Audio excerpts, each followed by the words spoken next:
चल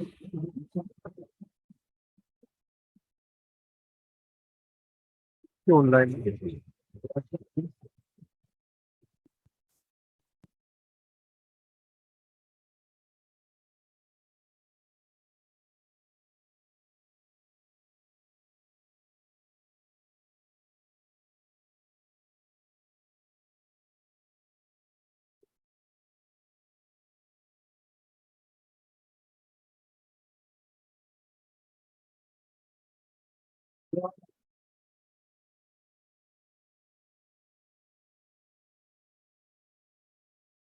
क्या आवाज आ रही है आप तक?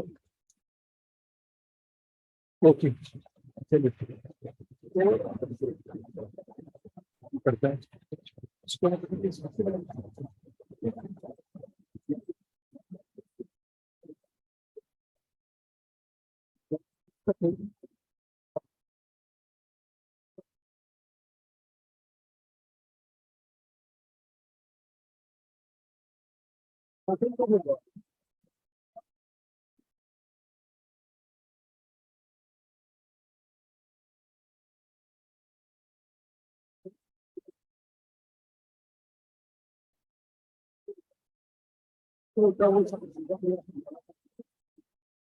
एक ही बनाया बच्चे, दो बने होते हैं और हमारे दूसरे ऐसे दो बने होते हैं। टॉपर इसके बता मानता हूँ।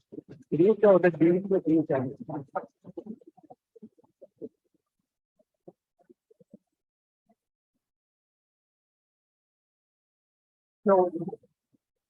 तो ऐसे होती है ना।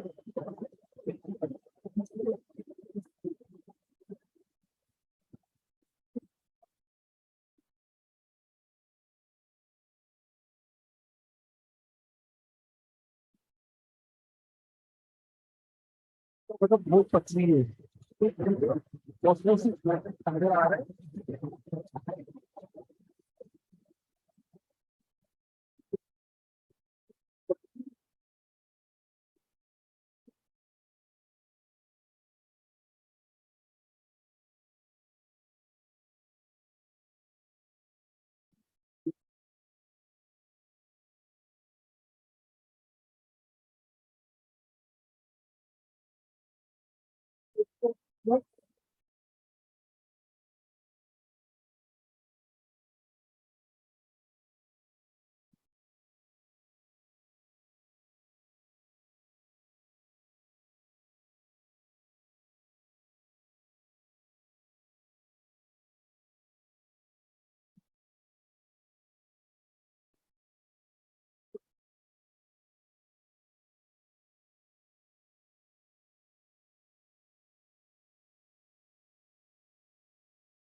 इसको समझ नहीं आया।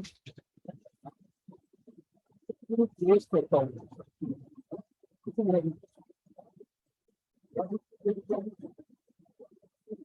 चलिए बना लेते हैं।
वोटर अंदर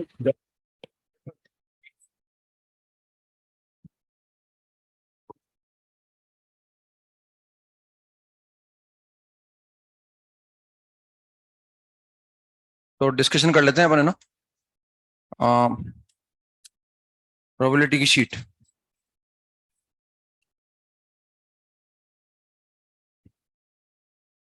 एक्सरसाइज 3 का पार्ट 1 कौन सा थे इसमें? 24 25 23 24 25। एक्सरसाइज 3 का पार्ट 1 23 24 25 23 24 25।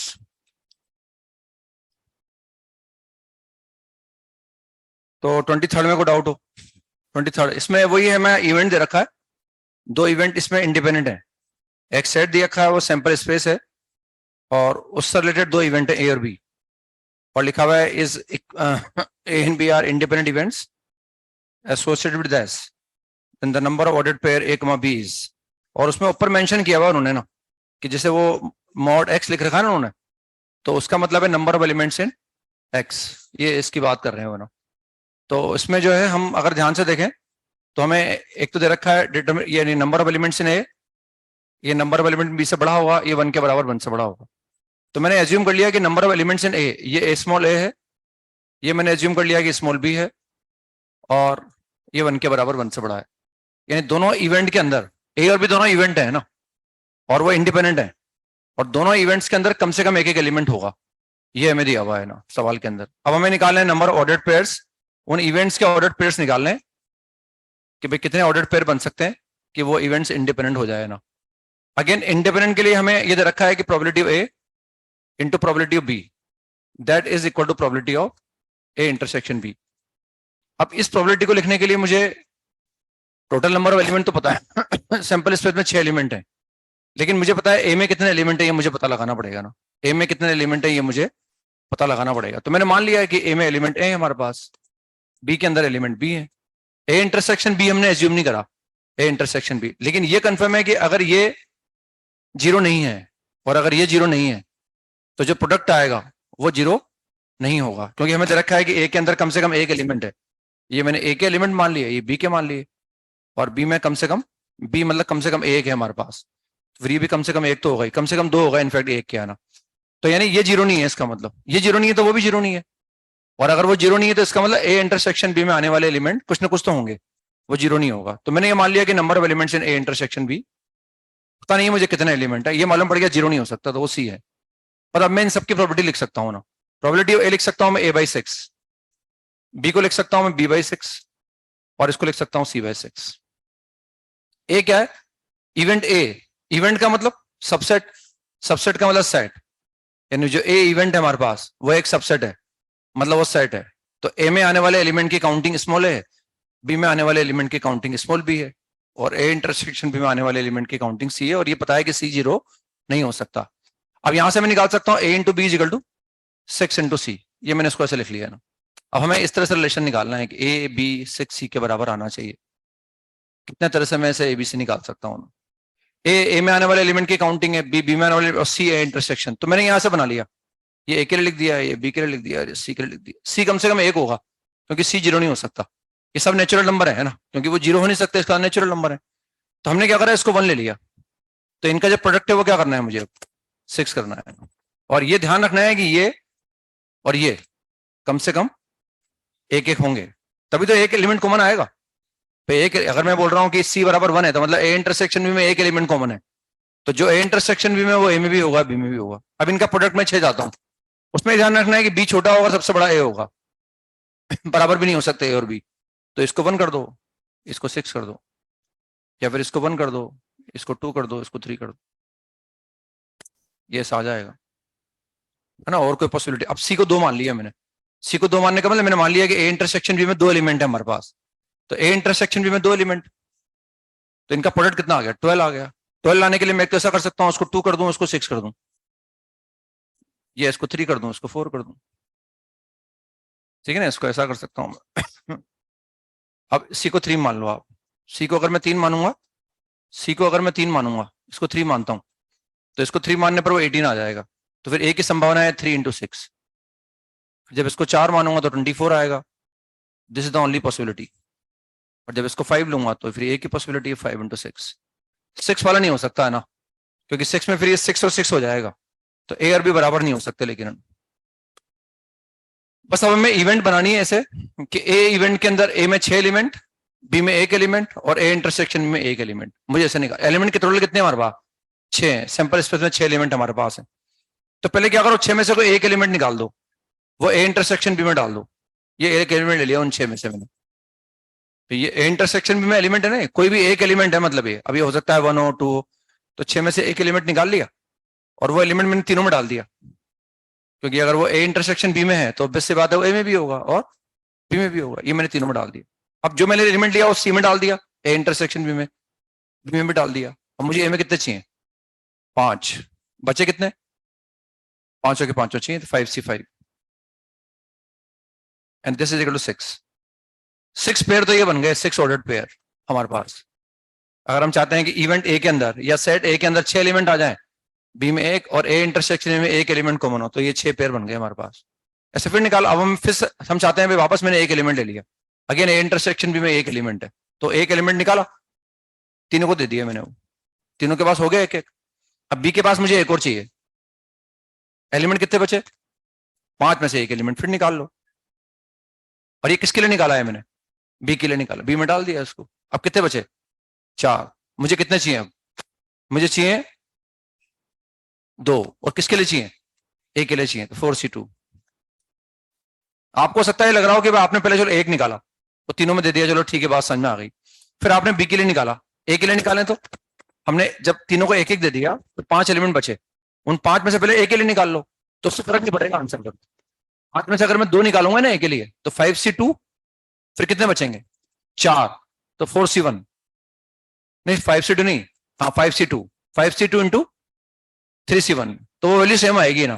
जैसे अगर मैं यूं निकालता, कि समझ में आ गया वाला, भाई मैं तीनों को 1-1 दे दिया है ना, अब यहाँ 1 आ गया, यहाँ 1 आ गया, यहाँ के लिए मुझे 1 चाहिए, यहाँ के लिए 2 चाहिए, तो जब 1 मिनट तीनों में डाल दिया, अब कितने बचे, 5। 5 में से मैंने 2 निकाल लिए, मान लो ए के लिए, 5C2 डाल दिए ए के अंदर हमने। अब ए के पास 3 हो गए, सी के पास 1 हो गया, बी के पास कितने चाहिए, 2। अब कितने बचे, 3 बचे ना। अब 1 तो तीनों में डाला, 2 और निकाल लिए, तो 3 गए, अब कितने बचे, 3 में से 1 निकाल लो, 3C1, वो किसके लिए निकाल रहे हैं, बी के लिए, तो ये कितना आएगा, 30, और ये भी 30 आ रहा है। देखो फर्क नहीं पड़ेगा मतलब उससे ना, ये this is 5 and this is 6, 30, तो ये भी 30 आ जाएगा, उससे फर्क नहीं पड़ता। मतलब आपने पहले ए के लिए निकाला, बी के लिए निकाला, कोई फर्क नहीं पड़ रहा, पर इसको लिखते जाओ वैसे। अब 2 एलिमेंट कॉमन चाहिए, तो 62, 2 एलिमेंट निकाल के मैंने ए इंटरसेक्शन बी में डाल दिए, बी के अंदर भी डाल दिए और ए के अंदर भी डाल दिए। अब कितने बचे, 4, मुझे चारों चाहिए ए के लिए, 4C2, 4C4, सही है ना, 4C4, 4C4, बस ऐसे फिर 2 निकाल लो, ये तीनों में डाल दो। अब बी में 1 चाहिए मुझे, कितने बचे, 4 में से 1 निकाल लो, बी में डाल दो। अब कितने बचे, 3, तीनों के तीनों मुझे, कितने बचे, 2 निकाले मैंने, दोनों में डाल दिए, यहाँ 1 बचा, तो 4C1। अब यहाँ के लिए कितने चाहिए, 2 चाहिए ना, तो 3C2 नहीं आ रहा समझ में, 3C2 आ जाए, बस ऐसे फिर निकाल लो, 63, तीनों में डाल दो 3, तो यहाँ 3 हो गए, यहाँ 3 हो गए। अब कितने बचे, 3 बचे, और तीनों चाहिए मुझे, 3C3। फिर आ जाओ 64, 4 निकाल के यहाँ भी 4, यहाँ भी 4, यहाँ भी 4, अब 2 बचे तो 2C2 बस 65, यहाँ भी 5, यहाँ भी 5, अब 1 बचा तो 1C1। बस इन सबको जोड़ दो आप, इतने केसेस बन सकते हैं, ठीक है ना। इन सबको ऐड कर देंगे, this is the required number of ways. 24 में को डाउट हो, 24 में को डाउट बताना है, 24 के बाद 25 में को डाउट, ये तो अपने किया था उस दिन है ना, एक्सरसाइज 3 के पार्ट 2 पर आ गए अपन। 16 से 25, तो 16 में को डाउट हो, 17 में को डाउट हो, 18 में को डाउट हो, कौन सा 17 जो है ना, या तो मिसिंग कार्ड, हमारे पास 2 कार्ड निकाले, दोनों स्प्रेड के आ गए हमारे पास, तो ये इवेंट तो हो गई। Both drawn cards are of spade, both drawn cards are of spade. अब वो बोल रहे हैं कि जो जो 52 प्लेइंग कार्ड थे उनमें से एक कार्ड मिस हो रहा था, अब वो पता नहीं मिसिंग कार्ड कौन सा है, जबकि मैं इस बात की प्रोबेबिलिटी तब निकाल सकता हूं कि दोनों कार्ड मैंने अगर निकाले और वो स्प्रेड के आ गए, तो मैं तब निकाल सकता हूं, एक तो मुझे काउंटिंग पता है टोटल कितने हैं, 51 है, क्योंकि एक मिस हो रहा है। अब उन 51 में स्प्रेड के कितने हैं, इस जानकारी का होना जरूरी है मेरे पास, तब जाके मैं इस दोनों कार्ड स्प्रेड के आ जाए इस बात की प्रोबेबिलिटी निकाल सकता हूं ना। क्योंकि अगर वो मिसिंग कार्ड स्प्रेड का होगा तो स्प्रेड के कार्ड कितने हो गए, 12 हो गए, मैं 12 में से 2 निकालूंगा। और अगर मिसिंग कार्ड स्प्रेड का नहीं होगा तो स्प्रेड के फिर 13 होंगे, फिर 13 में से 2 निकालूंगा। टोटल तो 51 है, मुझे पता है क्योंकि एक कार्ड मिस हो रहा है। तो ये बहुत drawn cards are of spade, ये मैंने ऐसा लिख लिया ना, और ऐसा लिखने के बाद हम पर इसको ये दिखा रहे हैं कि भाई हमारे पास जो है वो म्यूचुअली एक्सक्लूसिव इवेंट लिख रहे हैं हम। तो मैंने इवन को लिखा पहले, इवन, तो सिंस इवन क्या है, missing card is of spread, missing card is of spread, missing card is of spread, और missing card is not of spread, not of spread। अब इसकी प्रोबेबिलिटी क्या है, पे कार्ड कितने वैरायटी के, स्प्रेड की बात कर रहे हैं ना, वो रेड की और ब्लैक की बात नहीं कर रहे, पर रेड और ब्लैक तो 2 वैरायटी होती है, ये कितनी वैरायटी है, 4। तो मिसिंग कार्ड स्प्रेड का हो, इस बात की प्रोबेबिलिटी क्या है, 1/4, या तो स्प्रेड का होगा, या डायमंड का होगा, या हार्ट का होगा, है ना, या फिर क्लब का होगा, लेकिन हम चाहते हैं स्प्रेड का हो, तो 1/4, नहीं 1/4, और स्प्रेड का नहीं हो, बस अब तो कोई दिक्कत ही नहीं है ना, probability of A oblique even, probability of A oblique even. अब मिसिंग कार्ड है हमारे पास स्प्रेड का, तो टोटल कितने, 51 में से मैंने 2 निकाल लिए, और हम चाहते हैं दोनों स्प्रेड क्या है, 12C2, बस वैसे उसको लिख दो आप। तो probability of A oblique E2, probability of A oblique E2 is equal to 51C2, और मिसिंग कार्ड स्प्रेड का नहीं है तो 13C2। मतलब बेस थ्योरम लगानी है अपने को ना, कि जब ऐसा हो गया हो तो क्या लिखा है, missing card is not of spade, ये निकालना है अपने को ना, E2 ऑब्लिक A निकालना है अपने को ना, ठीक है ना, उसको कैलकुलेट कर लेंगे ना। हमारी शीट में था सवाल, उसमें रेड और वो था ब्लैक वाला, मिसिंग कार्ड रेड है ना, निकाला वो रेड आ गया तो मिसिंग कार्ड भी रेड हो, इसमें स्प्रेड और ये वाला पूछ लिया उन्होंने। इसके बाद नेक्स्ट 18 में को डाउट हो, 19 में को डाउट हो, ये तो मैंने क्लास में कराया था, अपनी शीट में भी था, एक्सरसाइज 1 के पार्ट 2 का B6 2 बार जेई में आया हुआ है, उसके दोनों पार पहले क्लास में सवाल कराते थे सवाल को ना, है ना, करा भी रखा है मैंने क्लास में ना। इसके बाद 20 में आ गए, 20 में को डाउट हो, 21 में को डाउट हो, एक तो मीन निकालना है, एक वेरिएंस निकालना है। मीन क्या होता है, XI PI, तो XI दे रखा है, PI दे रखा है ना। 0 आने की प्रोबेबिलिटी 1/2 है, एक आने की प्रोबेबिलिटी 1/3, 2 आने की 1/3 स्क्वायर, 3 आने की 1/3 क्यूब, ऐसे दे रखा है। मीन क्या है, PI XI, मीन तो निकालना है। और एक ये निकालना है probability of X is positive and even, मतलब वो जो हम चाहते हैं सफलता जो है वो हमारे पॉजिटिव और इवन होना, तो 2 बार सफल होना, 4 बार सक्सेस मिलना, 6 बार सक्सेस मिलना, ये निकालना है हमें। तो वो दे रखा है ना भाई, हमें डायग्राम बना लो आप चाहो तो, ये XI और ये PI। तो 0 आने की प्रोबेबिलिटी क्या है, 1/2। फिर अगर X 1 होगा तो इसकी प्रोबेबिलिटी क्या है, 1/3 फिर अगर 2 होगा तो 1/3 स्क्वायर, 3 होगा तो 1/3 क्यूब, बट ऐसे इनफाइनाइट तक दे रखा है अपने को ना। तो एक तो मीन निकालना है तो सिग्मा XI PI हो गया, तो AGB बन गई है, AGB का सम निकाल लिया फटाफट। अब उनको चाहिए probability of X is positive and even, तो हम प्रोबेबिलिटी ऑफ 0 निकाल सकते हैं, प्रोबेबिलिटी ऑफ 1 निकाल सकते हैं, प्रोबेबिलिटी ऑफ 2 निकाल सकते हैं, प्रोबेबिलिटी ऑफ 3 निकाल सकते हैं। हम जानते हैं सबका सम क्या आएगा, 1 आएगा ना। वो ये पूछ रहे हैं probability of 2 plus probability of 4 plus probability of 6 plus probability of 8, वो ऐसा पूछ रहे हैं ना। तो इससे क्या बन जाएगी, इससे जीबी बन जाएगी शायद मेरे हिसाब से, तो प्रोबेबिलिटी 2 का मतलब प्रोबेबिलिटी 2 गया 1/3 स्क्वायर, नहीं हुआ है, ये 1/3 रेज़ टू पावर 4 हो गया, ये जीपी बन गई वैसे ना, 1/3 raise to power 6, 1/3 raise to power 8। अब मुझे ये सम निकालना है, तो ये जीपी बन गई, इस जीपी का सम निकालना है मुझे। 22 में को डाउट हो, 23 में को डाउट हो, ये तो शीट में था हमारे आगे पहले ना। 24 में को डाउट हो, 24 में को डाउट, 25 में को डाउट, 24 तो हो जाएगा ना। सिग्मा पी आई एक्स आई क्या होता है फॉर्मूला, वेरियंस का फॉर्मूला भी जानते हैं हम और इसका भी जानते हैं फॉर्मूला ना। तो पहले उन्होंने शायद मीन दे रखा है हमें, मीन इज 2.3, तो पहले मीन निकाल लिया मैंने। हमें दो इक्वेशन चाहिए, ए और बी निकालने पड़ेंगे। एक तो प्रोबेबिलिटी का सम 1 कर दिया, उससे ए और बी आ गया। एक मीन दे रखा है, उससे ए और बी में इक्वेशन आ गई, तो ए और बी की वैल्यू आ गई। और ए और बी आने के बाद तो रैंडम वेरिएबल भी है और प्रोबेबिलिटी भी है। म्यू मुझे दे रखा है, x I P I square निकालना है बस मुझे, x I P I square. तो पहले दो इक्वेशन जनरेट करके ए और बी निकाले। 25 में को डाउट हो, 26 में को डाउट हो, 25 तक थे, कहां तक थे, 25 तक ही थे कि 26 तक थे। चलो आगे चलते हैं, एलसीडी की शीट निकाल दो। एलसीडी की शीट में एक्सरसाइज इनका पार्ट 1, तो पार्ट 1 में A1 में को डाउट हो, A1 के बाद A2 में को डाउट हो, A2 के बाद A3 में को डाउट हो, A4 में को डाउट हो। A4 दिया था क्या मैंने, कम, अच्छा A4 दिया था मैंने। A4 के बाद B1 के फर्स्ट पार्ट में को डाउट हो, पार्ट 2 में आ गए हम। क्या अभी भी पार्ट 1 में भी है ना, कौन सा है, D4 में को डाउट हो, D4 का, अरे तो क्या है, के बराबर कितना आया। हाँ तो सेकंड पार्ट की बात कर रहा हूं ना मैं भी, के कितना आया,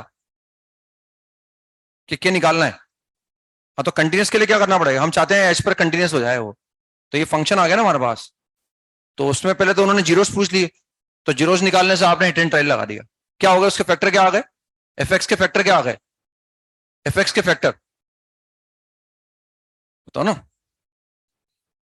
कौन सा, D4, B4 कहां दिया मैंने, दिया था क्या, B4 कहां दिया ना, D4 दिया था शायद ना।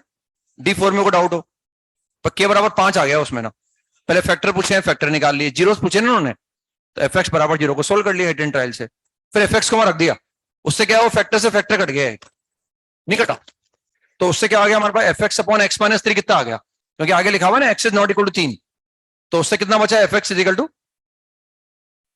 एफ एक्स इजिकल टू कितना आ गया, एक्स माइनस 3 काटने के बाद क्या आ गया, वो एक्स स्क्वायर माइनस 4 आ गया, x square minus 4, x square minus 4 आ गया। ये कब आया, जब एक्स नॉट इक्वल टू 3 है। अब लिखा हुआ है के व्हेन एक्स बराबर 3। अब मुझे के निकालना है कि कंटिन्यूस हो जाए, तो निकाल सकता हूं ना। 3 पर फंक्शन की वैल्यू कितनी आ रही है, क्या आ रही है। अब 3 प्लस पे निकालो, चाहे 3 माइनस पे निकालो, यहां से आएगा 5 आ जाएगी, तो के बराबर 5। अब तीसरा सवाल पूछ रहे हैं कि जब के बराबर 5 है तो ये पता लगाओ कि इवन है कि ऑड है, तो एक के बराबर 5 रख दिया हमने, पता लगाना है कि इवन है कि ऑड है। तो हम देख रहे हैं, अगर हम इसकी बात नहीं करते ना, सिर्फ फंक्शन यही होता, तब तो हम बोल देते भाई इवन है, साफ साफ ही दिख रहा है। लेकिन हम देख रहे हैं 3 पर वैल्यू अगर 5 आ रही है, तो -3 पर कितनी आनी चाहिए, 5 आनी चाहिए। तो -3 रख के देख लो, यहाँ 5 ही आ रहा है ना। फिर डाउट सिर्फ 3 पर ही है, क्योंकि 3 अलग से दे रखा है उन्होंने। सिर्फ अगर ये फंक्शन लिखा हुआ होता तब तो कोई दिक्कत नहीं है, तब तो ये इवन ही है ना हमारे पास, 3 डोमेन में नहीं है। अगर सिर्फ ये लिखा हुआ होता कि एफ एक्स बराबर दिस, एक्स नॉट इक्वल टू 3, तब तो 2 पर -2 पर सब पर बराबर ही आता हो। लेकिन 3 अलग से दे रखा है, तो 3 पर 5 आ रहा है, तो भाई इवन के लिए -3 पर कितना आना चाहिए, तो -3 पर 5 ही आ रहा है वो। तो जो के की वैल्यू आई है उसके लिए वो फंक्शन इवन ही है ना, है ना। इसके बाद नेक्स्ट पार्ट 2 का A1 में को डाउट हो, A3 में को डाउट हो, वो तो हम जानते हैं ऊपर क्या आएगा, -x, और नीचे x आ जाएगा ना। ग्राफ जानते ना इनके, तो 0 माइनस की बात करनी है अपने को। तो अगर x नेगेटिव है तो what is cos inverse of cos x, -x, और नीचे वाला क्या आ गया, x आ गया। 0 से 0 को काट दिया, -1 is the answer. Inverse trigonometry का कमाल है ना। इसके बाद next part 3, question number A1 में को डाउट हो, A1 के बाद नेक्स्ट A2 में को डाउट हो, A2 में को डाउट, वही x इंटीजर नहीं है तो वो पहले 1 को बाहर निकाल लेंगे और वो -1 आ जाएगा वो ना। 1 - x से कोई दिक्कत है नहीं अपने को, उसमें से हमने -1 को बाहर निकाल लिया, तो ये 1 - x तो ये आ गया। और जो इंटीग्रल पार्ट के अंदर इंटीजर था उसको हमने बाहर निकाल लिया, तो ये इंटीग्रल पार्ट ऑफ x, -1 को बाहर निकाल लिया, फिर इंटीग्रल पार्ट ऑफ x, फिर ये 1 को बाहर निकाल लिया, इंटीग्रल पार्ट ऑफ -x। ये बचा बस सवाल हमारे पास। अब x अप्रोचिंग टू 1 है, मतलब x इंटीजर नहीं है, और अगर x इंटीजर नहीं है तो ये क्या है, ये एग्जैक्ट -1 है, इसको रख दो -1 बस ना, जैसे इसकी जगह -1 रखोगे तो इस -1 से हट जाएगा ना, बस उसके बाद तो ये बचा हमारे पास लिमिट निकालने के लिए, तो इसमें x बराबर 1 रख दो बस, तो आंसर इज -1। इसके बाद नेक्स्ट कौन सा है, B1 में कोई डाउट हो? इसके बाद एक्सरसाइज 2 का पार्ट 1 क्वेश्चन नंबर 2, एक्सरसाइज 2 का पार्ट 1 क्वेश्चन नंबर सेकंड में कोई डाउट हो? सेकंड में अगेन वो हमें एक तो मॉड है और एक इंटीग्रल पार्ट है ना, तो इंटीग्रल पार्ट में तो कोई दिक्कत आती नहीं है ना, हमें दे रखा है x अप्रोचिंग टू a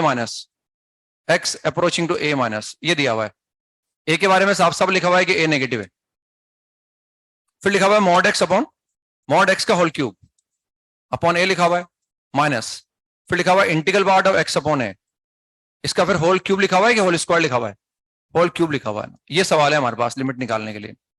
अब इसमें ध्यान से देखें, एक तो मॉड गड़बड़ कर रहा है भाई, हम जानते हैं लिमिट की तो बात ही नहीं कर रहे अपन, अभी तो मॉड हटाना है अपने को भाई, हम मॉड x की वैल्यू क्या आएगी, तो हमें मालूम पड़ रहा है कि x क्या है, a माइनस, यानी a के लेफ्ट में है, a खुद क्या है, तो अगर हम किसी नेगेटिव नंबर के लेफ्ट में है इसका मतलब x कैसा है, नेगेटिव है, और अगर x नेगेटिव है व्हाट इज मॉड x, अगर x नेगेटिव है तो what is mod x, -x, बस मॉड x की जगह -x रख दो आप यहाँ ना, मॉड हटा दिया मैंने, बड़ी जबरदस्ती कॉम्प्लिकेशन क्रिएट कर रखा है, तो मॉड x की जगह लिखा -x का क्यूब कर दिया मैंने, तो ये ऐसा आ गया ना, इसको वापस कॉपी कर लिया मैंने, x अपॉन ए होल क्यूब कर दिया मैंने यहाँ पर। अब देख रहा हूं मैं यहाँ तो कोई दिक्कत नहीं है ना, जैसे ही मैं इस लिमिट को यहाँ लगाऊंगा तो x इजिकल टू a रखते ही ऊपर a क्यूब आएगा, नीचे a आएगा, a को ऐसे काट दूंगा, कोई दिक्कत नहीं है, यानी किसी तरह का कोई इंडिटरमिनेट फॉर्म या नहीं है मेरे पास, क्योंकि ये तो a जो भी है पता नहीं है मुझे क्या है, लेकिन नेगेटिव और कांस्टेंट है, वेरिएबल तो ये है, x वेरी कर रहा है, a वेरी नहीं कर रहा, a तो कांस्टेंट ही जो भी है, यहां लगाते ये -a² आ जाएगा। अब मुझे ये देखना है, इसके लिए मुझे ये देखना है कि ये जो वैल्यू है ये 0 से बड़ा है, 0 प्लस है, या 0 माइनस है, या 1 प्लस है, या 1 माइनस है, या 2 प्लस है, या 2 माइनस है, ये मुझे देखना है बस। तो हमें क्या दिया हुआ है, x a से छोटा है, हमें क्या निकालना है, x बाई a, इस a में a नेगेटिव है कि पॉजिटिव है, तो इससे डिवाइड कर दो आप, साइन विल गेट चेंज, बस x बाई a 1 से बड़ा है, और अगर वो 1 से बड़ा है तो इसका नहीं, 1.1 है, वो 1.001 है, और अगर वो 1 से बड़ा है तो उसका इंटीग्रल पार्ट एग्जैक्टली 1 है ना, और एग्जैक्ट 1 का क्यूब क्या आ जाएगा, 1 आ जाएगा, बस मैंने x बराबर रख दिया, तो माइनस का a² -1 is the answer, this is the answer. Simple से सवाल कर लिया अपन ने, सिंपल तरह से बिल्कुल निकाल के ना, पहले मॉड हटाया क्योंकि मॉड प्रॉब्लम क्रिएट कर रहा था ना, फिर मुझे लगा x अपॉन a चाहिए मुझे, तो मैंने x अपॉन a क्रिएट कर लिया ना, x a से छोटा था, a से डिवाइड करा x अपॉन a लाने के लिए, तो a नेगेटिव था, नेगेटिव नंबर से डिवाइड करते ही साइन चेंज हो गया, तो x अपॉन a 1 से बड़ा आ गया, क्योंकि a नेगेटिव है, इसे डिवाइड करूंगा तो साइन विल गेट चेंज, यही थे बस शायद है ना। आगे चलते हैं हम, तो हम आगे थे फैक्टराइजेशन पर आगे थे, एक सवाल दिया था मैंने करने के लिए आपको, तो उसमें वो सवाल था हमारा, फैक्टराइजेशन कर रहे थे हम, तो एक तो उस साइन वाला था, एक दूसरा कौन सा था,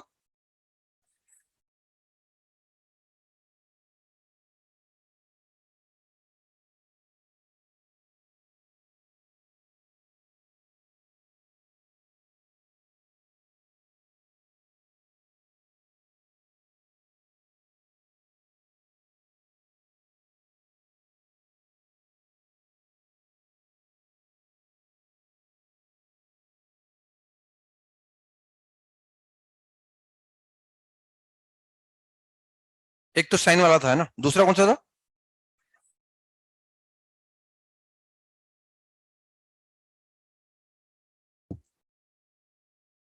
one minus sine 2x, 1 minus sine cube x upon 3 cos square x, तो पहले वाला जो था साइन में जो क्वाड्रेटिक था उसका आंसर आएगा -3, बस वो π/6 रखते ही 0 आ रहा है ना, लिमिट x अप्रोचिंग टू π/6 है, और जैसे ही मैंने x बराबर π/6 रखा, क्योंकि अब हम क्या करते हैं फंक्शन में x इक्वल टू a रख के देखते हैं, तो जैसे ही मैंने π/6 रखा, ऊपर वाला क्या आ गया, 0 आ गया, नीचे वाला भी क्या आ गया, तो वो 0 इसलिए आ रहा होगा क्योंकि इसका एक फैक्टर 2 sin x -1 होगा, क्योंकि अगर 2 sin x -1 नहीं आ रहा होगा ना उसमें, फिर वो 0 नहीं होगा, π/6 रखने पर मुझे मालूम पड़ गया यूं अगर मैं फैक्टर करने की कोशिश करता तो मुझे हिट एंड ट्रायल लगाना पड़ता, लेकिन हम x बराबर पाई बाई 6 रख के देख ही रहे हैं और पाई बाई 6 पर ऊपर वाला 0 आ रहा है। इसका मतलब कहीं ना कहीं उसका एक फैक्टर 2 sin x माइनस 1 है, तो एक फैक्टर, और नीचे वाला भी 0 आ रहा है, तो कहीं ना कहीं नीचे भी एक फैक्टर 2 sin x माइनस 1 है। तो एक फैक्टर में आइडेंटिफाई हो गया ना बाय यूजिंग फैक्टर थ्योरम ही बोल सकते हैं हम। अब हमें 2 sin स्क्वायर x चाहिए, तो यह आ जाएगा sin x, फिर हमें कांस्टेंट में क्या चाहिए -1, तो यहाँ +1 आ जाएगा। नीचे चाहिए मुझे 2 sin स्क्वायर x, तो यहाँ sin x आएगा, और कांस्टेंट में क्या चाहिए +1, तो -1 आ जाएगा, यहाँ आ जाएगा -1। But now since x is not equal to pi by 6, x is not equal to pi by 6, तो नॉन जीरो नंबर को नॉन जीरो नंबर से काट दो, तो 0/0 हट गया बस। अब लिमिट लगा दो, तो ऊपर लिखूंगा तो क्या आ जाएगा, ऊपर हाफ +1 आ जाएगा और नीचे आ जाएगा हाफ -1, तो ऊपर आएगा 3/2, नीचे -1/2 आ जाएगा, -3 इज द आंसर। एक और था है ना, वो उसका आंसर आएगा हाफ, वो तो फैक्टर कर लो आप है ना, मतलब 1 minus a cube minus b cube के फैक्टर कर दिए बने ना, बताना है। तो 1 माइनस साइन एक्स कट गया, ऊपर भी एक फैक्टर 1 माइनस साइन एक्स आया, नीचे भी क्या आया, एक फैक्टर 1 माइनस साइन एक्स आएगा, तो वो कट जाएगा वो, और आंसर विल बी 1/2। तो इस तरह से हम फैक्टर वगैरह करते हैं और फैक्टर वगैरह करके निकाल सकते हैं इनको ना। एक और लिख सकते हैं चाहे तो हम, इसे निकाला जा सकता है, या फैक्टर करके बड़ी आसानी से लिख भी सकते हैं अपन। Limit x approaching to pi by 4, x approaching to pi by 4, 2 minus cosec square x upon 1 minus cot x।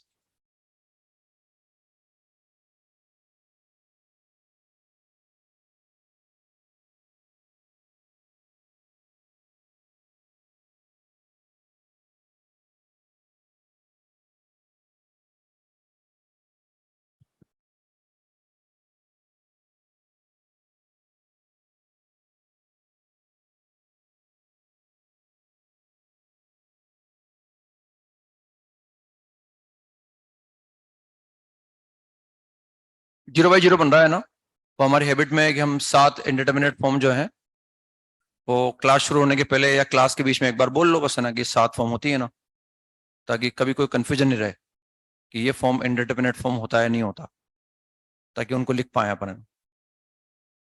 And the answer is 2 is the answer. बस 0/0 बन ही रहा है ना, नीचे 0 आ रहा है, 1 माइनस कॉटेक्स है, ऊपर भी नीचे कॉटेक्स है तो ऊपर भी कॉटेक्स क्रिएट कर लो। इसमें से अलग कर दो, हम जानते हैं 1 plus cot square x equal to cosec square x, 1 plus cot square x equal to, या फिर हम बोल सकते हैं कि कोसेक स्क्वायर एक्स -1, ये होता है ना, 1 plus cot square x equal to cosec square x, तो कोसेक स्क्वायर एक्स को रिप्लेस कर दो आप है ना, तो ये 2 की जगह 2 आ गया। What is cosec square x, 1 plus cot square x, नीचे लिखा हुआ 1 माइनस कॉट एक्स। अब ऊपर क्या बन गया, 1 माइनस कॉट स्क्वायर एक्स, ऊपर आ जाएगा 1 माइनस कॉट स्क्वायर एक्स, तो 1 minus cot x into 1 plus cot x, और नीचे आ जाएगा 1 माइनस कॉट एक्स। और अब हम देख रहे हैं जिसके कारण ऊपर 0 आ रहा है उसके कारण नीचे 0 आ रहा है, हट जाएगा, 0/0 बन रहा था, और वो 1 प्लस कॉट एक्स में एक्स की जगह पाई बाई 4 रख दिया, तो उससे आंसर आ गया 2 इज द आंसर। 0/0 बन रहा था, ये इंडिटरमिनेट फॉर्म हमें आइडेंटिफाई करते रहनी है ना, याद रखना है कि ये 7 फॉर्म होती है जो इंडिटरमिनेट है ना।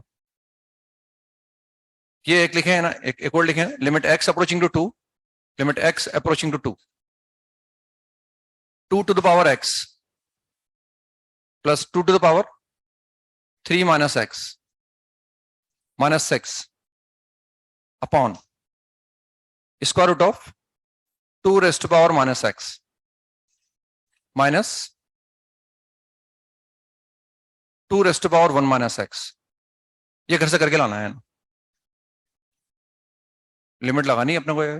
तो पहले सबसे पहले हम इंडिटरमिनेट फॉर्म चेक करते हैं, x बराबर 2 रख के देखा मैंने, तो x बराबर 2 से ऊपर 0 आ गया, और x बराबर 2 नीचे रखा तो नीचे भी 0 आ गया ना, क्योंकि ये 1 पॉइंट क्या बन गया, 2 रखने पर ये 1/2 बन गया, और ये भी क्या बन गया 1/2, 0/0 आ रहा है मतलब है ना। मतलब थोड़ा सिंप्लीफाई करेंगे, 2 की पावर x वगैरह है तो 2 की पावर x भी है, 2 की पावर माइनस x भी है, सिंप्लीफाई करके इसको अरेंज करके सिस्टमेटिकली हम कैलकुलेट करने की कोशिश करेंगे। नेक्स्ट अप्रोच पर आते हैं ना, हम पढ़ रहे हैं methods to remove indeterminate forms, ये पढ़ रहे हैं हम। तो उसमें फर्स्ट अप्रोच हम पढ़ चुके फैक्टराइजेशन, सेकेंड अप्रोच है रैशनलाइजेशन, सेकेंड अप्रोच रैशनलाइजेशन और डबल रैशनलाइजेशन, रैशनलाइजेशन और डबल रैशनलाइजेशन। मतलब हो सकता है एक बार रैशनलाइज करना पड़े, हो सकता है 2 बार रैशनलाइज करना पड़े। रैशनलाइजेशन और डबल रैशनलाइजेशन।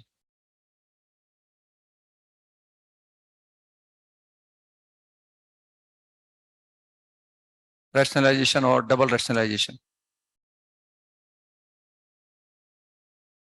रैशनलाइज क्यों करते हैं अपन? जो रेडिकल साइन आते हैं उनको रिमूव करने के लिए करते हैं ना।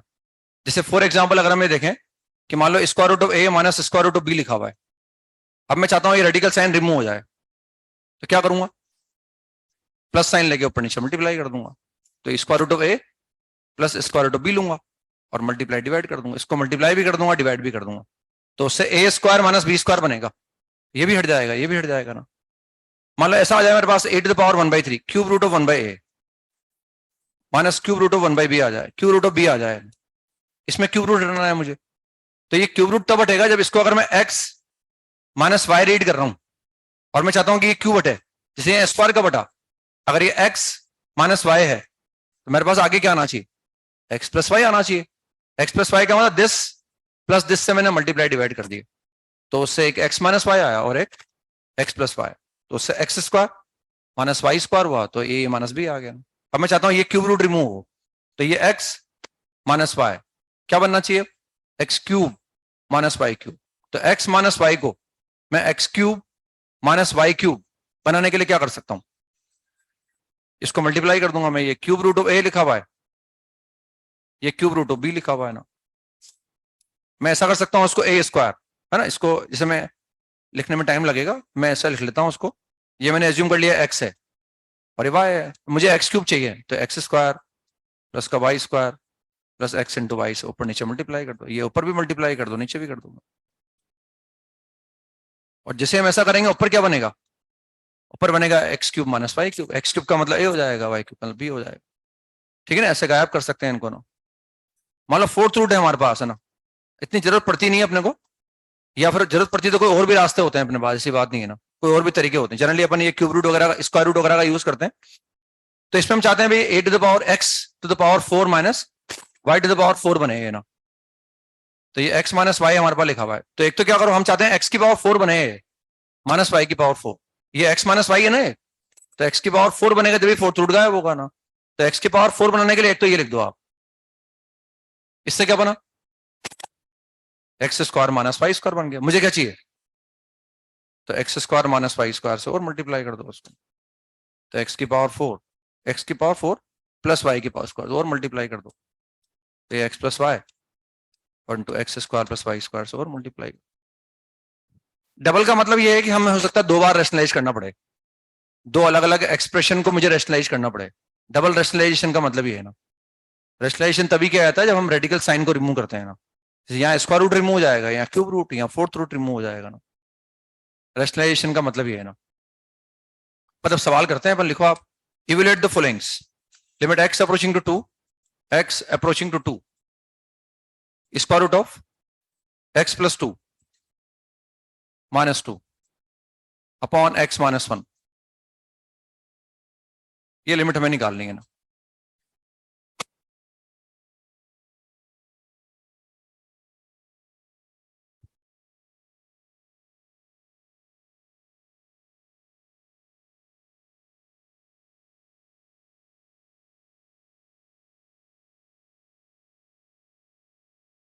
Answer is 0। इंडिटरमिनेट फॉर्म नहीं है ना। वो ये धोखा इससे दिया जाता है आपको ताकि आप नजर रखें कि भाई ये हमें चेक करना आना चाहिए। पहले x बराबर 2 रखा, ऊपर 0 आ गया, नीचे नॉन 0 आ गया, तो ये इंडिटरमिनेट फॉर्म ही नहीं है, and therefore the answer is 0। This is not indeterminate form. तो रेशनलाइज करने की कोई जरूरत नहीं पड़ी मतलब में ना। अब आ जाते हैं अपन, मान लो ऐसा लिखा हुआ है ना, अब क्या बन रहा है?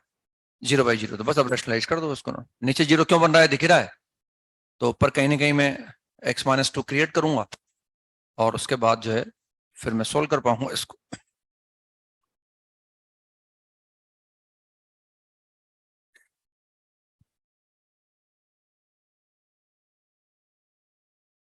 जीरो बाई जीरो बन रहा है ना।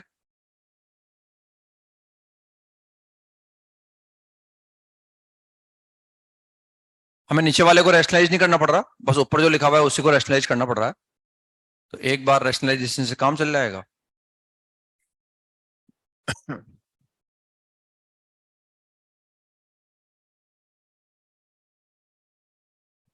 ठीक है ना? तो आंसर इज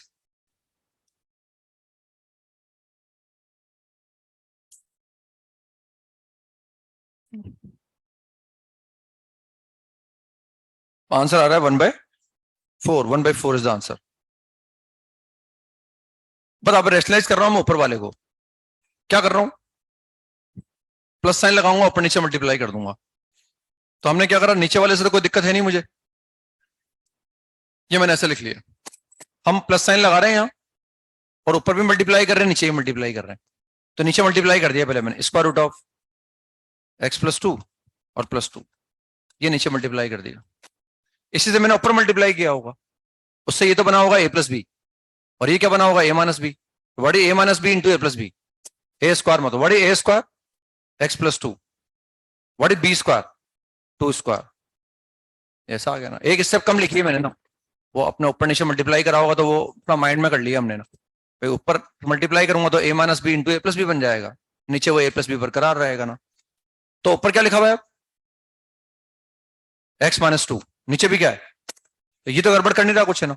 ऊपर 0 बन रहा है इसी के कारण, नीचे बन रहा है इसके कारण, और since x is not equal to 2, तो इस x-2 से x-2 को काट दिया हमने।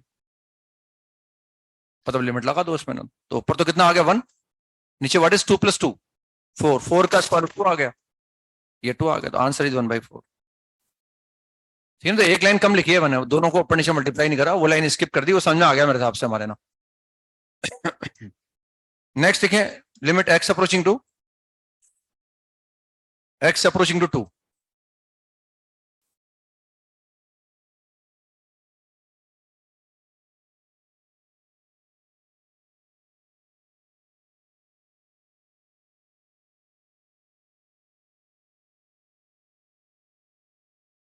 4 minus square root of 15x + 1 अपॉन 2 minus square root of 3x + 1।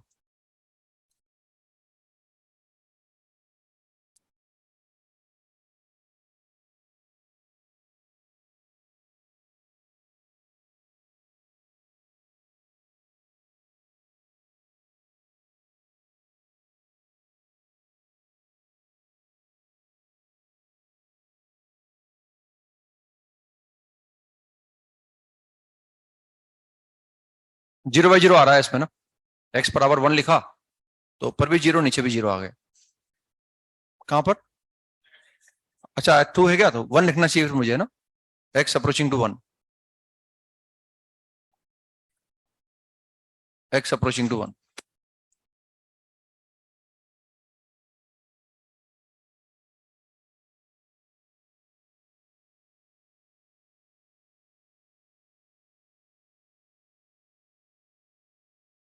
Four minus 15x + 1, 2 minus 3x + 1।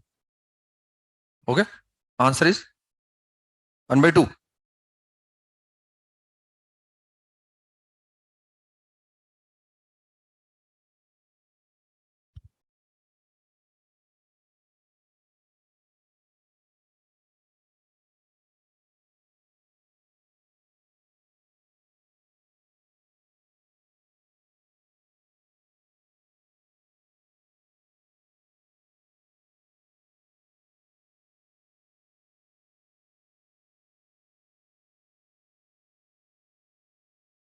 तो आंसर इज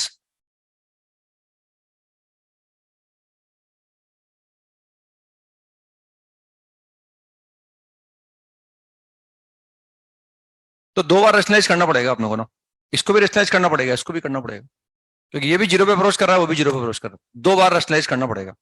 2 बार का मतलब उसको भी करना पड़ेगा, इसको भी करना पड़ेगा। तो रेशनलाइजेशन का जो प्रोसेस है वो दोनों के लिए यूज करना पड़ेगा मुझे ना। तो 0/0 बन ही रहा है ना, इंडिटरमिनेट फॉर्म हमारे पास 0/0 है। रेशनलाइज कर रहे हैं इसको ना, लिमिट x अप्रोचिंग टू 1। पहले हम ऊपर वाले को फोकस कर रहे हैं ना, तो जब ऊपर वाले को रेशनलाइज कर रहा हूं मैं तो प्लस साइन लूंगा, ऊपर नीचे मल्टीप्लाई कर दूंगा। तो नीचे क्या आएगा, 4 + स्क्वायर रूट ऑफ 15x + 1। पहले मैं एक ही पे फोकस कर रहा हूं, ऊपर वाले पे ना। इससे मैंने ऊपर भी मल्टीप्लाई किया, नीचे भी मल्टीप्लाई करा, तो नीचे तो आ गया एट इट इज। अब जब ऊपर मल्टीप्लाई किया होगा तो ऊपर क्या बना होगा, A square minus B square बना होगा। तो A square is 16 and B square is 15x + 1। ये ब्रैकेट क्लोज कर दिया और एक ब्रैकेट मैंने और लगा दिया ऐसे ना, ये कवर हो गया हमारा। अब इसको रेशनलाइज कर रहे हैं, तो इसको रेशनलाइज करने के लिए क्या करूंगा, अगेन प्लस साइन लूंगा, नीचे भी मल्टीप्लाई करूंगा ऊपर भी करूंगा। तो नीचे मल्टीप्लाई करने पर तो A square minus B square बन जाएगा, ऊपर मल्टीप्लाई करने पर क्या आएगा, 2 × स्क्वायर रूट ऑफ 3x + 1 आ गया है। और जब नीचे मल्टीप्लाई किया तो A square minus B square, तो A square minus B square, ये ऐसा आ गया ना। ये हो गया क्लियर, बस 2-3 लाइन बचा ली मैंने ना। अब हम देख रहे हैं कि अब अगर x अप्रोचिंग टू 1 रखूंगा, यहां रखो 1, कितना आ रहा है 4, 0 नहीं आ रहा, मतलब 8, ये भी 0 नहीं आ रहा, 0, तो ये कटना चाहिए ना। तो देखो आप 16 - 1 कितना हो गया, 15 हो गया। तो 15 मैंने कॉमन ले लिया, वी गेट 15 × 1 - x। 15 मैंने कॉमन ले लिया, 1 - x आ गया। लिख सकता हूं इसे समझाने के लिए मेरे हिसाब से, ये मैंने ऐसे लिख दिया, ये 0 कर रहा है ऊपर है ना। ये कितना लिखा है, ये 3 × 1 - x लिखा हुआ है, this is 3 × 1 - x। x is not equal to 1, तो ऊपर 0 आ रहा है इसके कारण, नीचे आ रहा है इसके कारण, हटा दिया इसको बस। बस अब कैलकुलेट कर लो, तो ये कितना आया 15 आया, वो कितना आया, वो आया हमारे पास 2 + 2 4, नीचे ये कितना है 3, और ये कितना आ गया, ये 8 आ गया। And answer is 5/2 is the answer, 5/2 is the answer. तो ये आंसर आ गया बस। डबल रेशनलाइजेशन का मतलब ये है, उसको भी रेशनलाइज करना पड़ा, इसको भी रेशनलाइज करना पड़ा, ये डबल रेशनलाइजेशन हो गया ना। लिखें, एक और लिखें,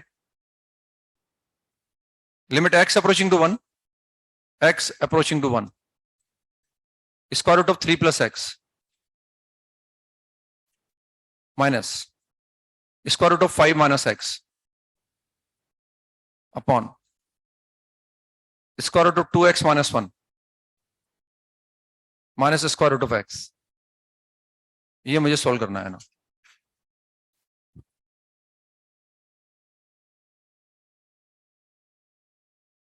तो इंडिटरमिनेट फॉर्म चेक करा मैंने, और 0/0 आ रहा है ना।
And the answer is 1 is the answer.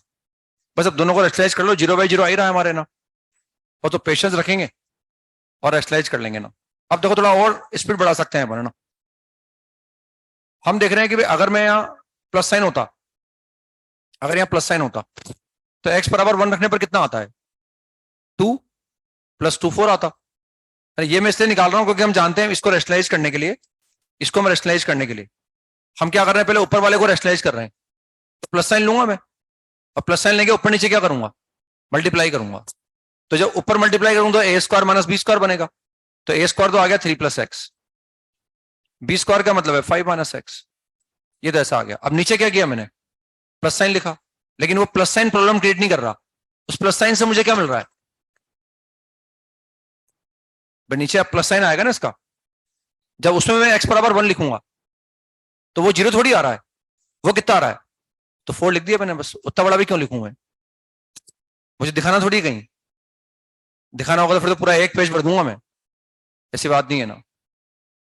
पूरा एक पेज भर सकते हैं बना आराम से लिख कर ना, from equation number 1, from this, from we get, ऐसे कर करके सब कर दो आप पूरा। तो ये फटाफट कर लिया मैंने, ये समझ में आ गया, क्योंकि ये गड़बड़ नहीं करेगा ना, क्योंकि ये 0 अगर यहाँ प्लस साइन होता और मैं इसमें x बराबर 1 रखता तो ये 4 आ जाता है ना, तो वही प्लस साइन वाला नीचे आया, अल्टीमेटली वो प्रॉब्लम क्रिएट करेगा नहीं, वो नीचे 0 क्रिएट नहीं करेगा, तो उसी में मैंने x बराबर 1 रख दिया। समझ में आ गया? अब हम नीचे वाले को कर रहे हैं रैशनलाइज, तो अगर यहाँ प्लस साइन होता तो कितना आता, क्योंकि वो 0 क्रिएट नहीं कर रहा है इसलिए देख रहे हैं अपन, तो 2 आता, तो ये 2 मैंने ऊपर लिख दिया। अब वो प्लस साइन मैंने नीचे लिखा तो नीचे a square minus B square बन गया, तो a square minus B square, ये ब्रैकेट लगा दिया मैंने अप्रोप्रिएटली है ना, और इसको बंद कर दो चाहो तो, ये 2 और 4 लिखा हुआ ही है ना। अब हम देख रहे हैं भाई वो 2 और 4 से कितना आ गया, 1/2 आ गया, वो तो कोई प्रॉब्लम क्रिएट कर नहीं रहा हमारे ना, उसको लिख दिया मैंने ऐसे, है ना, वो तो बाद में लिखते तो भी 2 और 4 आता, क्योंकि वो कोई गड़बड़ नहीं कर रहा था, तो ये 1/2 आ गया। अब यहाँ देख लो आप, लिमिट x अप्रोचिंग टू 1 है, थोड़ा सिंप्लीफाई कर लो ना, ये कितना आ रहा है 2 इंटू 2x माइनस 2, तो 2 इंटू x माइनस 1, और ये ऊपर 0 आ रहा है मतलब, और नीचे कितना आ गया, मतलब नॉन जीरो नंबर को नॉन जीरो नंबर से काट दो, answer is 1 is the answer. ठीक है ना, तो ऐसे रेशनलाइज वगैरह करके निकाल सकते हैं अपन, हो सकता है एक बार करने से काम चल जाए, हो सकता है 2 बार रेशनलाइज करना पड़ेगा ना। ये लिखें limit x approaching to √10, x approaching to √10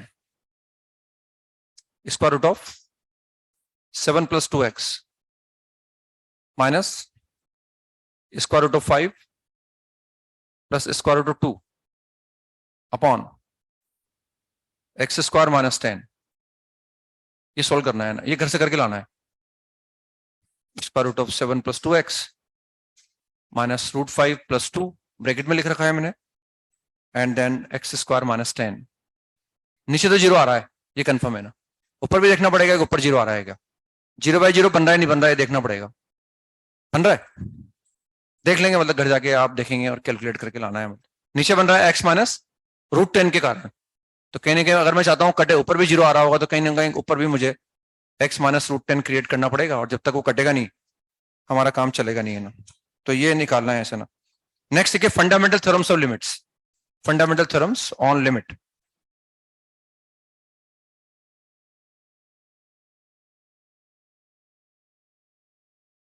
fundamental theorems on limits,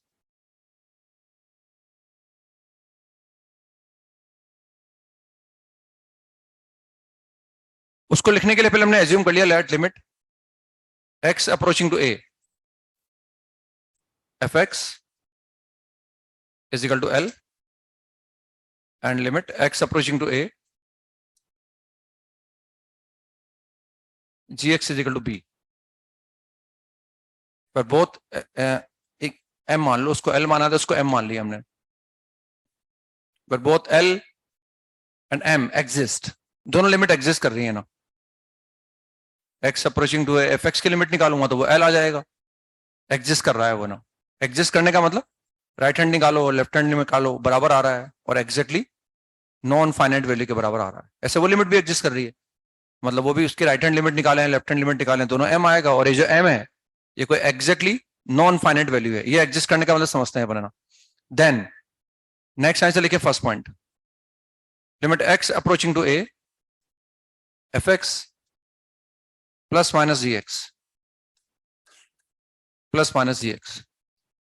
मैं इस फंक्शन की लिमिट निकालना चाहता हूं, हमें ये पता है कि इसकी लिमिट एग्जिस्ट कर रही है, हमें पता है ये एग्जिस्ट कर रहा है, हमें ये लिमिट निकालनी है ना, तो इसमें हम इस लिमिट को निकालने के लिए मैं इसको यहां, क्योंकि मुझे पता है वहां तो हमें एज्यूम कर रखा है वो दोनों लिमिट एग्जिस्ट कर रही है, तो जब दोनों लिमिट एग्जिस्ट कर रही हो यानी इसको अगर मैं यहां अप्लाई करूंगा, बेसिकली ये लिमिट तो वहां अप्लाई होगी जहां इसको x नजर आएगा, क्योंकि x तो वेरी कर रहा है, या तो वो a के राइट में या a के लेफ्ट में ना, तो इस फंक्शन की लिमिट निकालने के लिए मैं इसको यहां और इसको यहां ये तभी अप्लाई कर सकता हूं जब मुझे पता हो कि ये लिमिट और वो लिमिट दोनों क्या कर रही हो, एग्जिस्ट कर रही हो, तभी मैं कर सकता हूं, और मुझे पता है वो मैंने एज्यूम कर रखा है ना, तो इसको लिख सकते हैं हम limit x approaching to a fx, plus sign होगा तो मैं प्लस साइन लगा दूंगा, और माइनस साइन होगा तो पीछे माइनस साइन लगा दूंगा, and limit x approaching to a gx।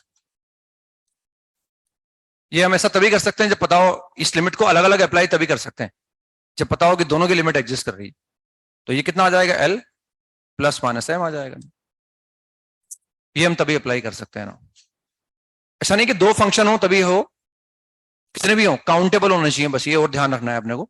In functions की काउंटिंग इनफाइनाइट नहीं होनी चाहिए, यानी अलग अलग मैं तभी कर पाऊंगा जब हर इंडिविजुअल फंक्शन की लिमिट एग्जिस्ट करेगी और वो फंक्शन काउंटिंग में क्या होंगे, काउंटेबल होंगे, इनफाइनाइट नहीं होने चाहिए ना, 100 200 कोई बात नहीं, अनकाउंटेबल नहीं होने चाहिए ना। ऐसे अलग अलग करके लिमिट तभी निकाल सकता। अब मुझे लगेगा और मान लो मैंने ये लिमिट यहां लगाई, ये तो एग्जिस्ट ही नहीं कर रही, भले यहां एग्जिस्ट कर रही हो, यहां एग्जिस्ट नहीं कर रही, तो फिर मैं ऐसे अलग अलग करके लिमिट नहीं निकाल सकता।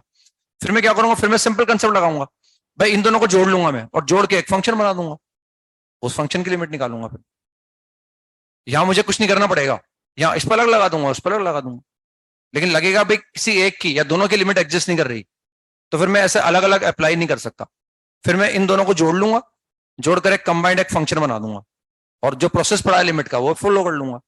डिफरेंस में होंगे तो डिफरेंस निकाल लूंगा, उससे एक फंक्शन बना लूंगा, और जो भी अब तक सीखा है वो अप्लाई कर देंगे। लेकिन ऐसे अलग अलग तभी अप्लाई कर सकते हैं जब दोनों की लिमिट एग्जिस्ट कर रही हो। वो जरूरी नहीं है दो हो, कितने भी हो सकते हैं आगे, काउंटेबल होने चाहिए और हर फंक्शन की लिमिट इंडिविजुअली एग्जिस्ट करनी चाहिए, तब जाके ऐसा किया जा सकता है ना। थर्ड सेकंड पर आते हैं, limit x approaching to A, second पर X approaching to A F X into G X. अब मल्टीप्लाई हो रहे हैं ना, तो वही इसको यहां अलग अप्लाई कर दो, वहां अलग अप्लाई कर दो, तो आ जाएगा limit x approaching to A F X approaching to A F X और limit x approaching to A G X. तो ये एल आ जाएगा, वो एम आ जाएगा, एल इंटू एम आ गया वो। ये भी हम तभी कर सकते हैं जब वो दोनों एग्जिस्ट कर रही हो, मतलब एग्जिस्ट कर रही हो तो बड़ा आसान है, फिर अलग अलग लगा दो। एग्जिस्ट नहीं करेगा तो फिर क्या करेंगे अपन जानते हैं ना, फिर अब तक जो पढ़ा है वो कहीं ना कोई तरीका लगेगा, ऐसी बात नहीं है ना कि नहीं लगेगा ना। लेकिन हाँ अगर ऐसे लग रहा हो अलग अलग तो फटाफट लग दो, कुछ एक्स्ट्रा एफर्ट करने की जरूरत नहीं है अपने को, तो आ जाएगा एल इंटू एम।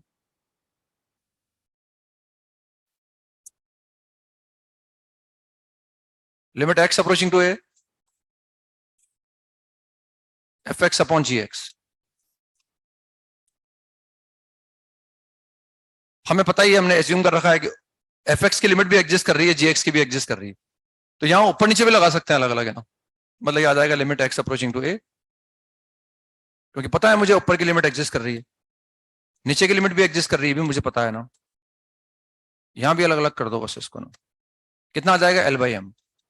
लेकिन ये ध्यान रखना पड़ेगा क्योंकि हमने ऊपर क्या बोला है, ऊपर ही बोला है कि ये लिमिट एग्जिस्ट कर रही है, इसका मतलब ये कोई एग्जैक्टली नॉन फाइनाइट क्वांटिटी है, तो क्या जीरो हो सकता है, हो सकता है जीरो, लेकिन अगर जीरो होगा तो फिर मैं अलग अलग नहीं कर पाऊंगा।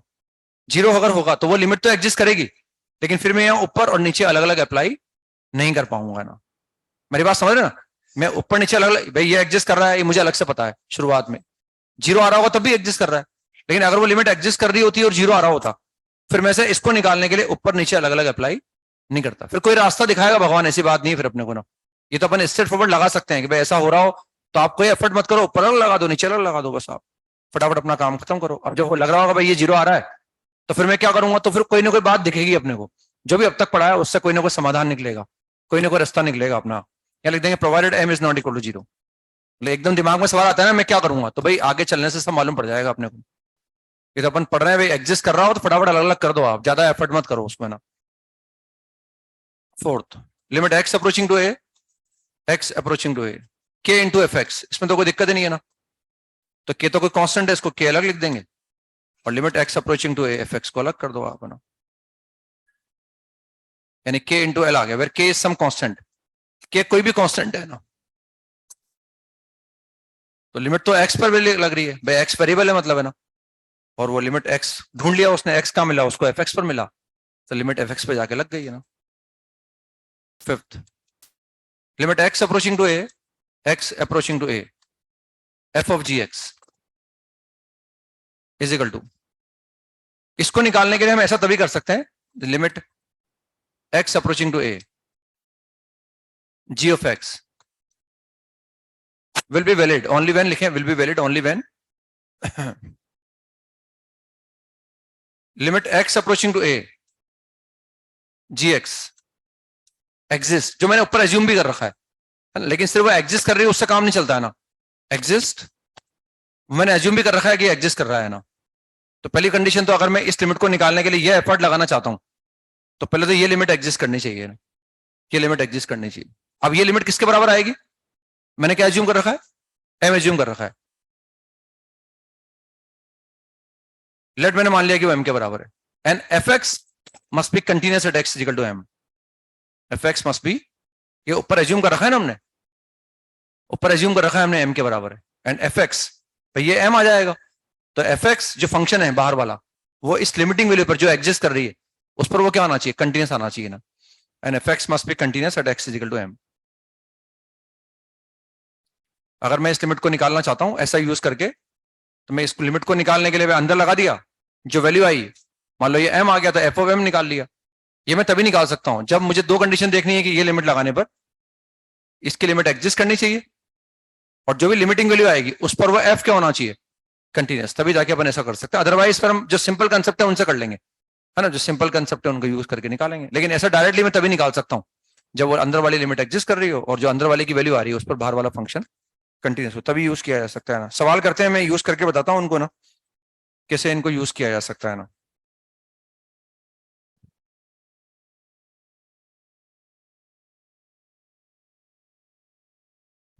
Limit x approaching to 1, x approaching to 1, 1 upon x square plus x minus 2 minus x upon x cube minus 1। ये मुझे लिमिट निकालनी है ना, तो इसमें एक fx है और एक gx है। तो मैं पहले अप्लाई करके देखता हूं, भाई मैं यहां अलग अलग लगा देता हूं और यहां अलग लगा देता हूं। लेकिन ये मैं तब तक कर सकता हूं जब दोनों की लिमिट अलग अलग इंडिविजुअली एग्जिस्ट कर रही हो। ऐसा होगा तो मैं लगा दूंगा और आंसर आ जाएगा फटाफट मेरा, है ना। जब भी ऐसा लगेगा ऐसा हो रहा है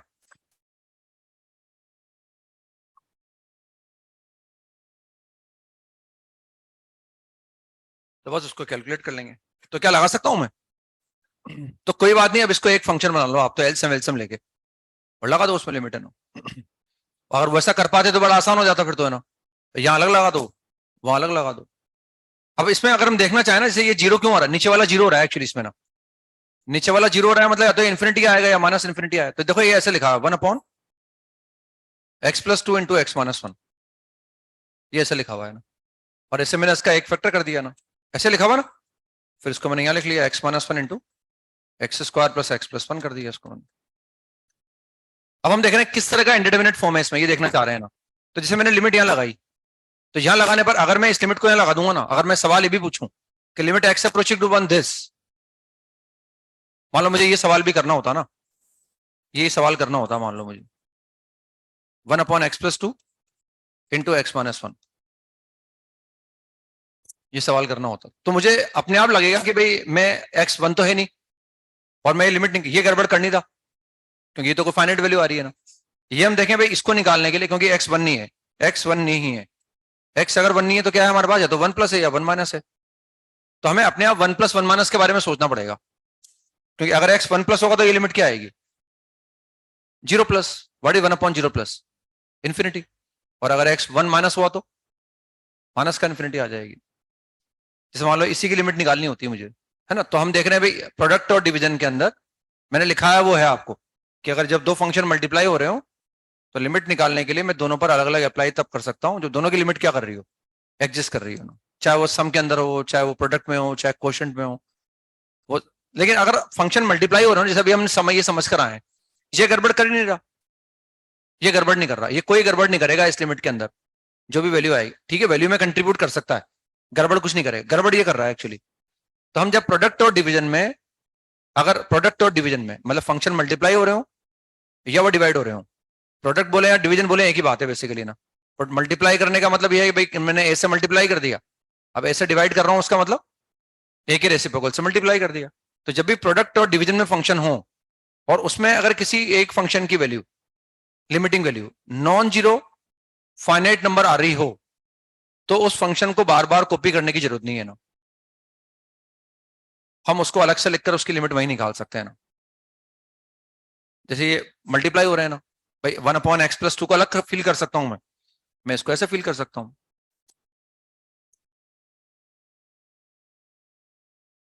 कर सकता हूं उसे फिल, ऐसा लिखा हुआ है ना। अब हम देख रहे हैं ये कोई प्रोडक्ट, ये फंक्शन प्रोडक्ट में, तो इस फंक्शन की लिमिट एक नॉन जीरो फाइनाइट वैल्यू आ रही है, तो इसको अलग से यही निकाल दो, यही इसको स्टॉप कर दो। बार बार कॉपी क्यों करें, क्योंकि बार बार कॉपी करने से पेज भरेगा, अच्छा लगेगा दिखने में, पेज कॉपी कर रहा है। आप लोगों को जल्दी से जल्दी आंसर चाहिए, इसको यहीं रोक लो और यहीं अलग से निकाल दो। अब इसका जो आंसर आना होगा, ये लिमिट एग्जिस्ट करेगी तो ठीक, नहीं करेगी तो भी कोई बात नहीं है ना, ये तो कोई प्रॉब्लम क्रिएट कर नहीं रहा। मेरी बात समझ रहे हैं? जब भी प्रोडक्ट और डिवीजन में लगे कि हमें किसी फंक्शन की limit non zero finite value आ रही है, उसको बार बार मत लिखो, वहीं उसकी लिमिट लगा के वहीं स्टॉप कर दो, उसकी वैल्यू बाहर निकाल लो, ताकि एक तो लिखना भी कम पड़ेगा अपने को ना। तो मैंने यहाँ अप्लाई कर दूंगा, कितना आ जाएगा 1/3 आ गया। अब यहाँ अप्लाई कर दो बस इसको ना, x अप्रोचिंग टू 1, 1/x। अब अपने आप यहाँ मालूम पड़ जाएगा मुझे, तो मुझे एक बार 1 प्लस सोचना ही पड़ेगा और एक बार 1 माइनस मुझे सोचना ही पड़ेगा। 1 प्लस पर ये आएगा प्लस इन्फिनिटी, और 1 माइनस पर minus infinity. Limit does not exist, है ना, इसकी लिमिट एग्जिस्ट ना, इसको इन्फिनिटी बोल सकते हैं ना इसको माइनस इन्फिनिटी बोल सकते। तो वो मैं यहाँ बता रहा था आपको, हम देखना चाहें भाई हो क्या रहा है, इंडिटरमिनेट फॉर्म भी आ रही नहीं आ रही, किस तरह की आ रही है। तो अगर x 1 प्लस होगा ना, 1 प्लस पर ये कितना आएगा, 1 प्लस समझते हैं, 1 प्लस पर ये क्या आएगा, इसकी वैल्यू क्या आएगी, प्लस इन्फिनिटी आएगी। 1 प्लस पर ये भी कितना आएगा, तो इन्फिनिटी माइनस इन्फिनिटी का इंडिटरमिनेट फॉर्म आ रहा है। पूछ सकते हैं, सवाल में पूछ सकते हैं कि which this is containing which type of indeterminate form, और हमें लिमिट का सवाल तो आता है, लेकिन ये पता नहीं है कि इंडिटरमिनेट फॉर्म कैसे चेक करते हैं ना, इसलिए वो बार बार चेक कर रहे हैं वन फोर्सफुली उसको ना। पूछ सकते हैं ना भाई इसमें किस तरह का इंडिटरमिनेट फॉर्म है। अब इंडिटरमिनेट फॉर्म के लिए पता होना जरूरी है अपने को, यही इंडिटरमिनेट फॉर्म होते हैं और उसको निकालना आना। अब ये अगर मैंने 1 प्लस लिया तो इन्फिनिटी माइनस इन्फिनिटी बना। अब मैं लेता हूं x को 1 माइनस ले लिया, मान लो मैं 1 माइनस, अब कितना आएगा, माइनस का इन्फिनिटी, तो माइनस का इन्फिनिटी माइनस माइनस का इन्फिनिटी, वापस क्या हो गया, यानी इसमें इंडिटरमिनेट फॉर्म है इन्फिनिटी माइनस इन्फिनिटी। लिमिट में 7 फॉर्म होते हैं, किसी भी फॉर्म का सवाल सोल्व करना हो अल्टीमेटली हमें उसे 0/0 या इन्फिनिटी बाय इन्फिनिटी में ही लाना पड़ता है। ये मैंने पहले भी बोला था आपको, मैं बार बार बोलता भी रहूंगा ना, किसी भी फॉर्म हो आप, सारे फॉर्म आपके सामने आके रहेंगे, ऐसी बात नहीं है। जैसे ज्यादातर अभी 0/0 आया है या इन्फिनिटी माइनस इन्फिनिटी में लाया हूं आपके सामने, सब आके रहेंगे, कहीं 0 इंटू इन्फिनिटी भी आएगा, बाकी वो 0 की पावर 0, इन्फिनिटी की पावर 0, 1 की पावर इन्फिनिटी, सब सामने आके रहेंगे, लेकिन कुछ भी आए अल्टीमेटली हमें उन्हें 0/0 या इन्फिनिटी बाय इन्फिनिटी में लाना ही पड़ता है। तो मैंने देख भी लिया भाई किस तरह की इंडिटरमिनेट फॉर्म आ रही है, मैं यहां और यहां अलग अप्लाई नहीं कर पाया, तो कोई बात नहीं, अब मैं कुछ नहीं करूंगा, मैं इसको एक फंक्शन बना लूंगा ओवरऑल और बस इसकी लिमिट निकाल लूंगा ना, और कोई ना कोई रास्ता मिलेगा अपने को, ऐसी बात नहीं है ना। तो इसका एलसीएम ले लिया मैंने, एलसीएम में x माइनस 1 भी आ रहा है, x प्लस 2 भी आ रहा है, और x square plus x plus 1 भी आ रहा है, ये पूरा एलसीएम ले लिया मैंने, है ना। पता है एलसीएम लेने के बाद ये दोनों तो यहाँ है, यहाँ कितना आ जाएगा, x square plus x plus 1 आ जाएगा, ब्रैकेट लगा दिया, माइनस, सही लिखा है ना मैंने, एलसीएम सही लिया है। अब वहां देखता हूं, वहां से ये हट जाएगा और we get x into x plus 2 आ जाएगा, यहाँ ऐसे लिख दिया। अब मैं सिंप्लीफाई कर लेता हूं, तो ये जो एक्स स्क्वायर है, इस एक्स स्क्वायर से ये एक्स स्क्वायर हट जाएगा, यहां पर x है, वहां पर माइनस का 2x है, तो क्या आ गया 1 माइनस x, तो उसको लिखा मैंने माइनस x माइनस 1, नीचे लिखा हुआ है x माइनस 1, नीचे लिखा है x प्लस 2, नीचे लिखा है x square plus x plus 1, limit x approaching to 1। किस तरह का फॉर्म बन गया, 0 अल्टीमेटली इन्फिनिटी माइनस इन्फिनिटी से हम कहां आ गए, 0/0 पर आ गए। इन्फिनिटी माइनस इन्फिनिटी था, अलग अलग लिमिट नहीं लगा पाए, ओवरऑल उसको एक फंक्शन बना लिया एलसीएम वगैरह लेके, और अल्टीमेटली हम 0/0 पर आ गए। Now the indeterminate form is of type 0/0, मतलब x is not equal to 1, तो इस नॉन जीरो नंबर को नॉन जीरो नंबर से काट दो बस, इस नॉन जीरो नंबर को नॉन जीरो नंबर से काट दिया, और क्या आ गया, लिमिट x अप्रोचिंग टू 1। चाहो तो उसको एक बार और लिख दो, ये समझ में आ रहा हो तो कोई दिक्कत नहीं है, -1 upon x plus 2 into x square plus x plus 1। तो ऊपर तो अब इंडिटरमिनेट फॉर्म आना बंद हो गया ना, ऊपर की लिमिट ऊपर लगा सकता हूँ, नीचे की नीचे लगा सकता हूँ। अगर मैं नीचे लगाऊंगा तो ये लिमिट भी एग्जिस्ट करेगी और वो 0 भी नहीं आ रही ना, तो इसलिए मैं ऊपर लगा सकता हूँ। ऊपर लगाऊंगा तो -1 आ जाएगा, नीचे आ जाएगा 3 into 3, and the answer is -1/9 is the answer. तो जब अलग अलग नहीं लगा पाऊंगा तो मैं उसको ओवरऑल एक फंक्शन बना लूंगा ना, और प्रोडक्ट और डिवीजन में जब भी मुझे लगेगा कि किसी फंक्शन की limit non zero finite value आ रही है, तो मैं वहीं उसको अलग से कैलकुलेट कर लूंगा ना, ठीक है ना, लिखें। हाँ, अगर मगर मत करो, समझ में आया ना, सब रास्ता निकल जाएगा। बोलो फिर भी बोलो, आप बोलना चाहो तो। बोलने से तसल्ली मिलेगी शायद आपको, बोलो आप। हाँ, फिर मैं बोलना कम कर दूंगा, लेकिन मैं इतना नहीं समझाऊंगा। मैं कितना एफर्ट करता हूँ समझाने के, हर चीज के एब्सेंट पर सारे बोल देता हूँ मैं आपको ना, फिर मैं बोलना कम कर दूंगा अगर आपको बोलने के लगूंगा। पढ़ाने के दो तरीके होते हैं, एक तो डाउट आने दो, उसका जवाब दो, बच्चों को लगता है यार मेरे डाउट का जवाब दिया, बच्चों को लगता है हाँ मैंने पूछा और जवाब दे दिया इन्होंने, या फिर डाउट ही मत आने दो आप। कैसे पढ़ना है बताओ आप, चॉइस इज योर्स। डाउट आने देना है, जवाब देने के लिए मना नहीं कर रहा मैं, फिर वो मुझे मेरी आदत चेंज करनी पड़ेगी एक्चुअली। आपको लगता होगा जवाब देने से मना करते हैं ना, आपको ऐसा लगता होगा, बुरा लगता होगा, नो डाउट हो सकता है ऐसा बुरा लगता हो, फिर वो मुझे भी मेरी आदत चेंज करनी पड़ेगी, मुझे फिर कम एफर्ट करने पड़ेंगे, फिर डाउट आने देने पड़ेंगे, उससे मुझे भी अच्छा लगेगा कि चलो मैंने इनके डाउट तो क्लियर कर दिए।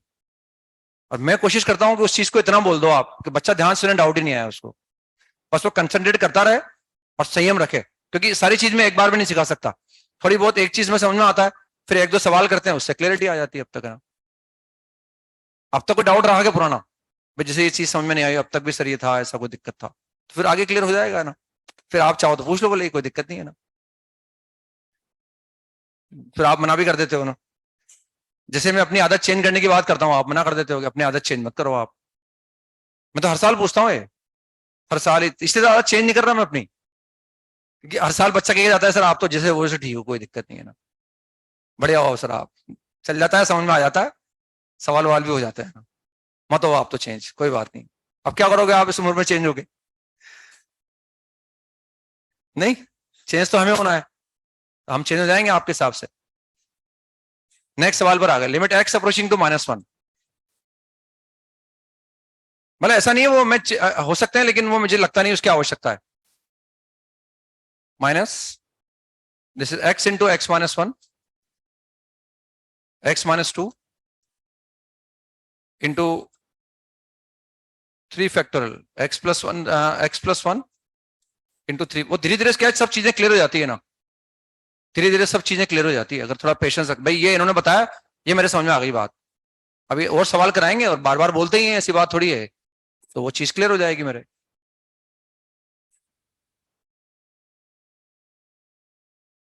वो x+1 इंटू 3 फैक्टोरियल लिखा हुआ है ना, x+1 इंटू 3 फैक्टोरियल, पर 6 भी लिख सकता था उसको मैं, आपको लगा भाई 3 फैक्टोरियल क्यों लिखा उन्होंने, 6 भी लिख सकता था मैं ना, 6 इंटू x+1 भी लिख सकता था। वो थोड़ा ऐसा कुछ लगे कि हाँ भाई 3 फैक्टोरियल है, बच्चा सोचता ही रहे कि क्यों लिखा है, इसलिए भी कई बार लिखा जाता है। और एक क्यों सोच सकता है भाई कोई बात नहीं 6 लिखो 3 फैक्टोरियल लिखो, एक ही बात है। अपन तो स्टार्ट करते हैं सवाल करना, साइकोलॉजिकली डिस्टर्ब करने के लिए भी लिखा जाता है कई बार।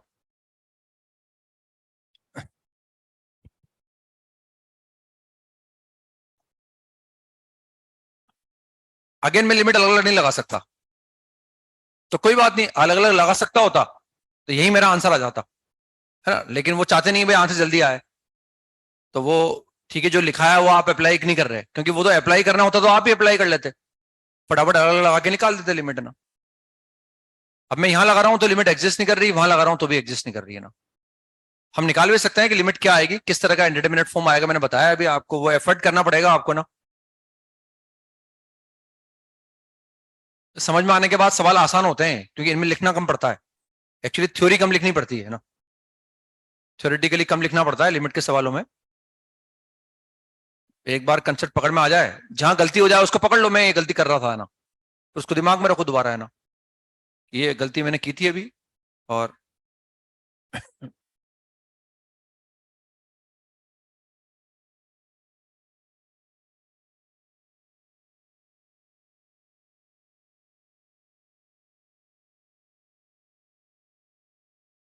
हो गया।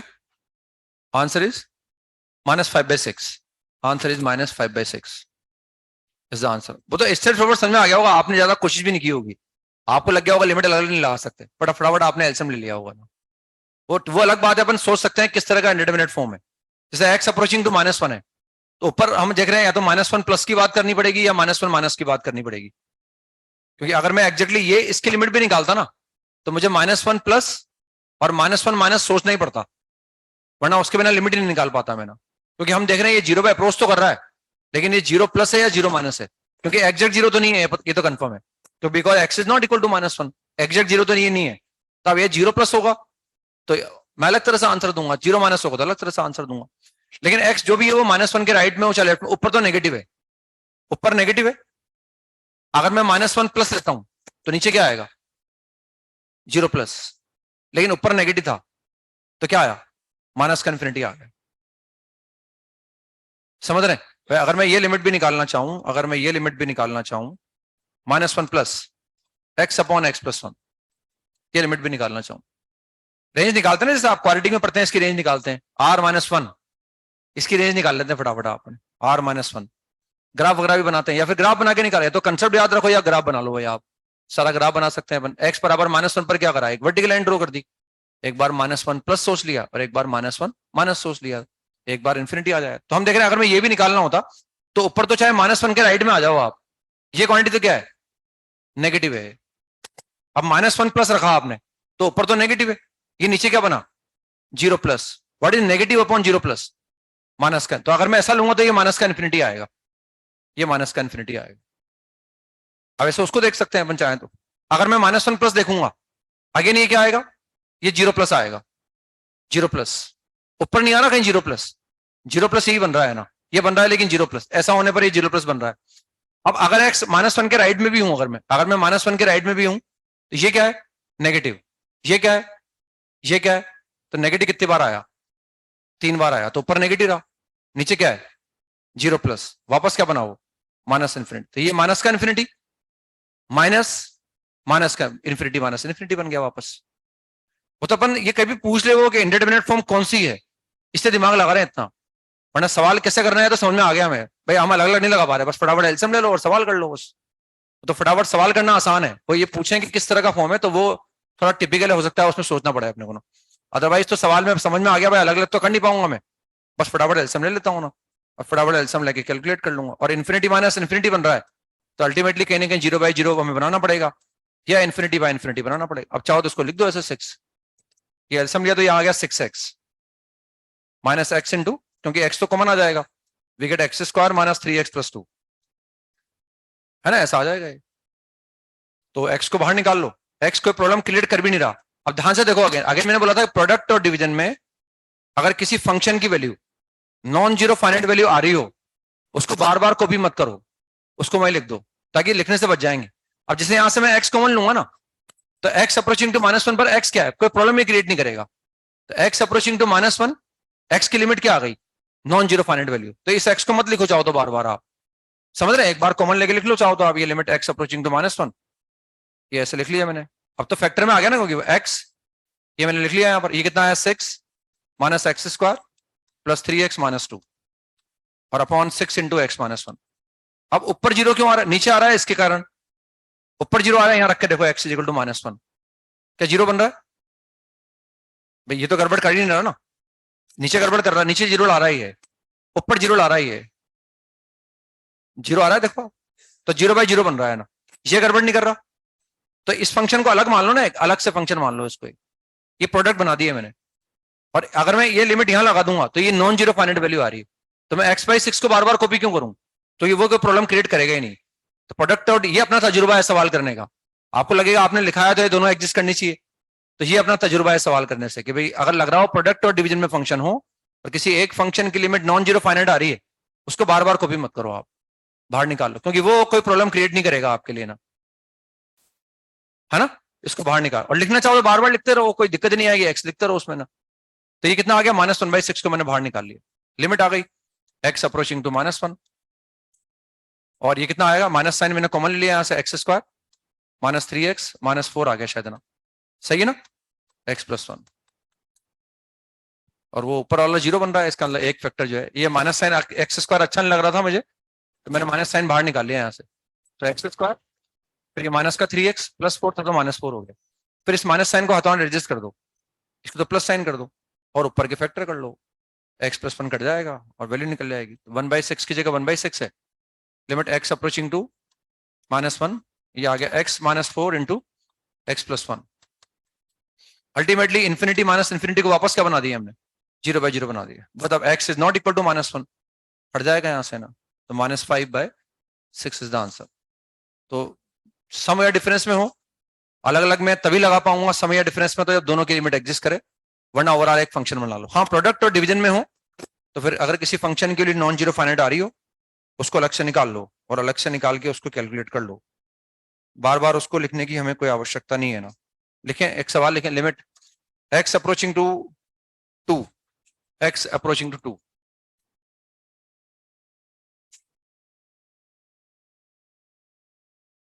x square -4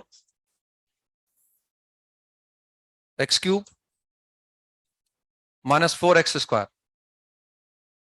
plus 4x, find this limit. उसको पकड़े बात को, जो भी बात लगता है कि भाई हाँ मुझे पकड़ना है, मैंने यहाँ गलती की थी, तो उसको पकड़ना पड़ेगा अपने को कि भाई ऐसे ऐसे हो रहा है, ये बता रहे हैं ऐसे करके ना।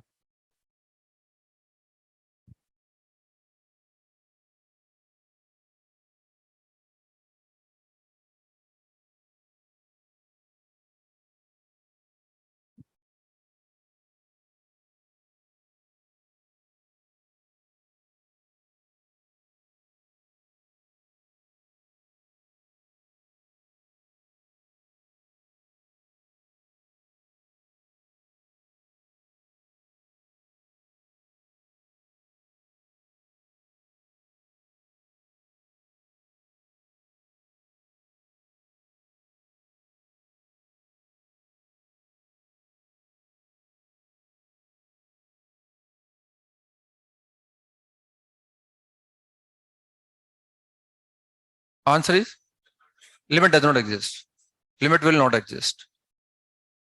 0/0 बन रहा है, नो डाउट, इसमें कोई डाउट नहीं है। ऊपर जीरो क्यों आ रहा है, साफ साफ दिख रहा है। नीचे भी जीरो इसलिए आ रहा होगा क्योंकि x-2 इसमें कहीं ना कहीं होगा, ये कंफर्म है ना। 0/0 बन ही रहा है ना, तो मैंने फैक्टर कर लिया x-2 इंटू x+2। नीचे से मैंने x कॉमन ले लिया and what we are getting x-2 का होल स्क्वायर। मैंने ऐसा लिख लिया x-2 के होल स्क्वायर को, लिख सकता हूं। वो मैंने इसलिए लिखा क्योंकि मैं एक ही में x-2 काट सकता हूं ना, इसलिए मैंने 2 बार लिख लिया होल स्क्वायर को ना। समझ में आ गया। अब ध्यान से देखो भाई, ऊपर जीरो क्यों आ रहा है, ऊपर जीरो आ रहा है इसके कारण, ऊपर प्रॉब्लम ये क्रिएट कर रहा है, नीचे आ रहा है इन दोनों के कारण। तो क्या ये प्रॉब्लम क्रिएट कर रहा है, तो इसको अलग फंक्शन बना दो एक। और प्रोडक्ट और डिवीजन में इसको बार बार क्यों लिखे हैं अपन, क्योंकि ये कभी कोई प्रॉब्लम क्रिएट करने वाला नहीं है ना। और ये वैल्यू नॉन जीरो आ रही है, नॉन जीरो फाइनाइट वैल्यू, इससे मैंने इस लिमिट को वहां यानी x+2 कहीं अगर सब्जेक्टिव एग्जाम में दिखाना हो तो into x+2 upon x, limit x approaching 2, उसको अलग से लिख के दिखा दो चाहो तो, है ना। समझ में आ रहा है। वो अलग से पकड़ के बाहर निकाल लिया हमने क्योंकि वो प्रॉब्लम क्रिएट नहीं कर रहा। तो कितना आया, वो 4/2 आ गया ना, ये तो अलग कर दिया हमने, उसको अलग ही कर दिया हमने। नहीं आ रहा समझ में। बट अब जो बचा वो 0/0 बन रहा है ना हमारे पास, है ना। तो ये आ जाएगा लिमिट x अप्रोचिंग टू 2, ये x-2 है और नीचे आ गया x-2 का whole square, because x is not equal to non zero number को नॉन जीरो नंबर से काट दो। तो इनडिटरमिनेट फॉर्म तो रिमूव कर दिया हमने ना, इनडिटरमिनेट फॉर्म हमने रिमूव कर दिया ना। अब क्या बचा, बस अब ये बचा। अब इसकी कोई वैल्यू आनी होगी तो भी ये गड़बड़ नहीं करेगा, और अगर ये एग्जिस्ट नहीं करेगा तो भी ये गड़बड़ नहीं करेगा। Now limit does not exist, क्योंकि या तो हम 2+ की बात करेंगे या 2+2 तो रख ही नहीं सकते, और हम इसके बारे में कमेंट तब तक नहीं कर पाएंगे जब तक ये पता है भाई, ये तो पता है जीरो पे अप्रोच कर रहा है, जीरो तो नहीं है ये। अब 0+ होगा तो इन्फिनिटी आएगा, 0- होगा तो -इन्फिनिटी आएगा। तो right hand limit is plus infinity और left hand limit is ultimately limit does not exist, limit exist नहीं करेगी ना। तो अपने आप एग्जिस्ट नहीं करा उसने ना। यानी प्रोडक्ट और डिवीजन में जब भी हमें लगे कि किसी फंक्शन की वैल्यू नॉन जीरो फाइनाइट आ रही है, कॉपी मत करो उसको बार बार, वहीं रख दो, उसको अलग से बाहर निकाल लो ताकि अपने को कोई दिक्कत नहीं आएगी ना। लिखें एक और, लिखें next, limit x approaching to 1, limit x approaching to 1, square root of 3 + x minus square root of 5 - x upon square root of 2x - 1 -x। नहीं किया अभी, है दूसरा है सवाल, है ना, ये दूसरा है, मुझे ही पता है क्या कराया है मैंने, है ना, ये दूसरा है। ज्ञान एक्चुअली होती है ऐसी चीज है, हमेशा बांटने की इच्छा होती है ना। जैसे आप बांटने लगे थे मेरे को कि करा रखा है सर, है ना। ज्ञान चीज एक बार आ जाता है ना, वो तो लगता है बांटते रहो बस उसको।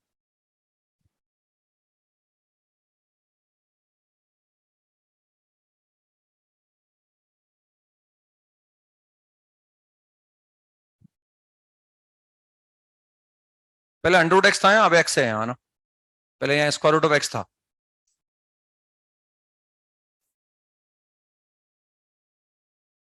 वही 0/0 बन रहा है ना,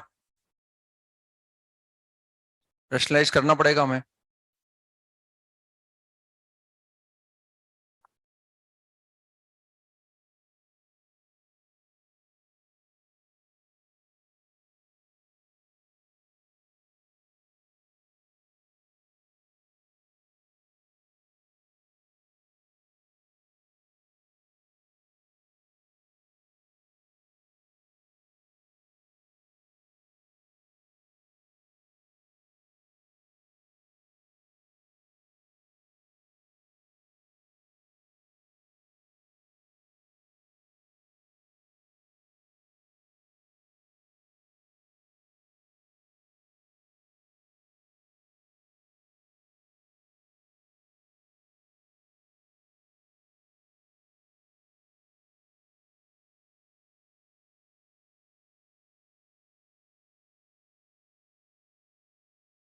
limit does not exist, answer is limit does not exist.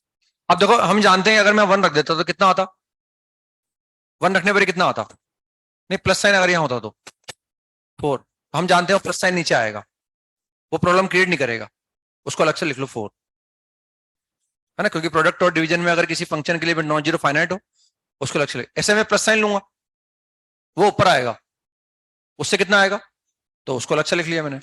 मतलब मुझे रेशनलाइज करना बाकी है यहाँ ना, एक्स अप्रोचिंग टू 1, वो प्लस साइन लूंगा तो A square minus B square बन जाएगा, 3 + x, उसको भी चाहो तो अलग से लिख लो यहाँ, ताकि यहाँ डायरेक्ट लिख लेंगे ए स्क्वायर माइनस बी स्क्वायर, ये अलग से लिख लिया मैंने साइड में, ताकि यहाँ और टाइम वेस्ट नहीं होगा। वो तो मैंने सोच ही लिया, वो समझ में आ गया आपको ये, वो तो क्योंकि प्रोडक्ट में ही आएगा, वो कहीं ना कहीं बाहर निकाल लिया मैंने। अब वो कितना आ रहा है 2 × x - 1, ये ऊपर आ गया 2 × x - 1। अब जब मैंने इसको रेशनलाइज किया होगा तो प्लस साइन जो ऊपर आया होगा वो तो मैंने कवर कर ही लिया, अब ये A square minus B square बन जाएगा, तो A square minus B square is this, ये ऐसा बन जाएगा।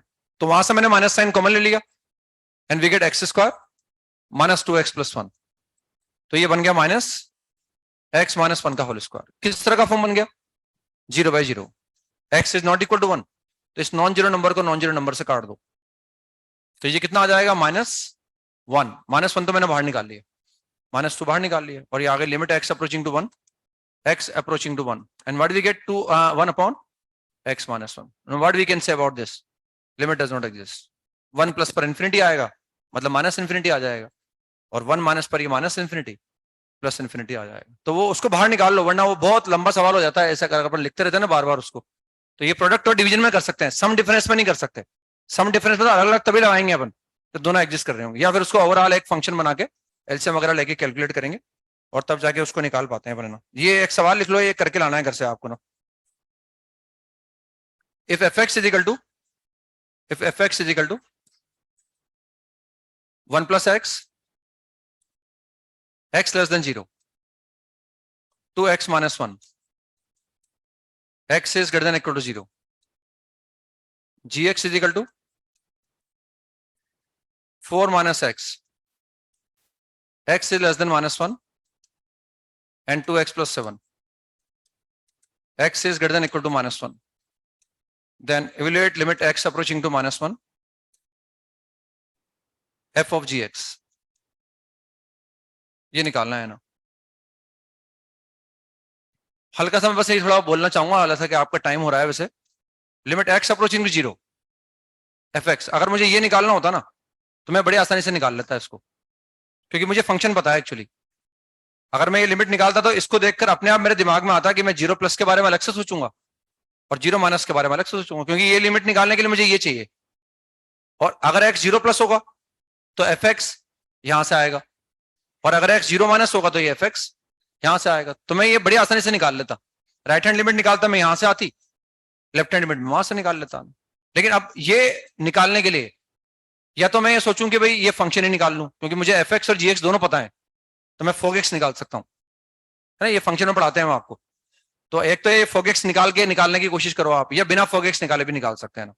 इस बहाने हमें फोगेक्स भी निकाल के लाना है कि अगर ये fx है या gx है तो पूरा फोगेक्स भी निकाल के लाना है अपने को, ताकि वो एक बार दोबारा काम आ जाएगा हमारे सामने ना। और चाहे तो बिना फोगेक्स तो निकालना ही है, उसको निकालने के बाद भी लिमिट निकालनी है, और बिना फॉगेक्स निकाले भी लिमिट निकालने के बारे में सोचना है कि भाई एक 1 माइनस है, एक बार -1 प्लस ले लूंगा और एक बार -1 माइनस ले लूंगा, तो बिना फॉगेक्स निकाले भी मुझे लिमिट निकालने की कोशिश करनी है। तो नेक्स्ट सन पे कंटिन्यू करते हैं ना हम। तो प्रोबेबिलिटी के अंदर नेक्स्ट 5 सवाल कर लेंगे। एक तो अपने ना डीपीपी नंबर मेरे हिसाब से 19 बचा है, उसका एक सवाल नहीं कर पाएंगे शायद, क्वेश्चन नंबर 7। डीपीपी नंबर 19 करना है, डीपीपी नंबर 19, उसका क्वेश्चन नंबर 7 नहीं कर पाएंगे ना। प्रोबेबिलिटी के अंदर एक्सरसाइज 3 का पार्ट 2, एक्सरसाइज 3 पार्ट 2 कहां तक कर लिया आज हमने? हाँ, तो 26 से लेकर 30 तक करने हैं अपने को ना। इसके बाद एलसीडी में लिख लो आप, एक्सरसाइज 1 पार्ट 1।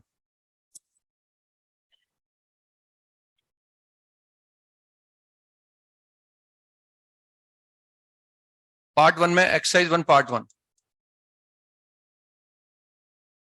इसमें हमें A6 करना है, B1 करना है। B1 का एक पार्ट तो कर चुके हैं हम।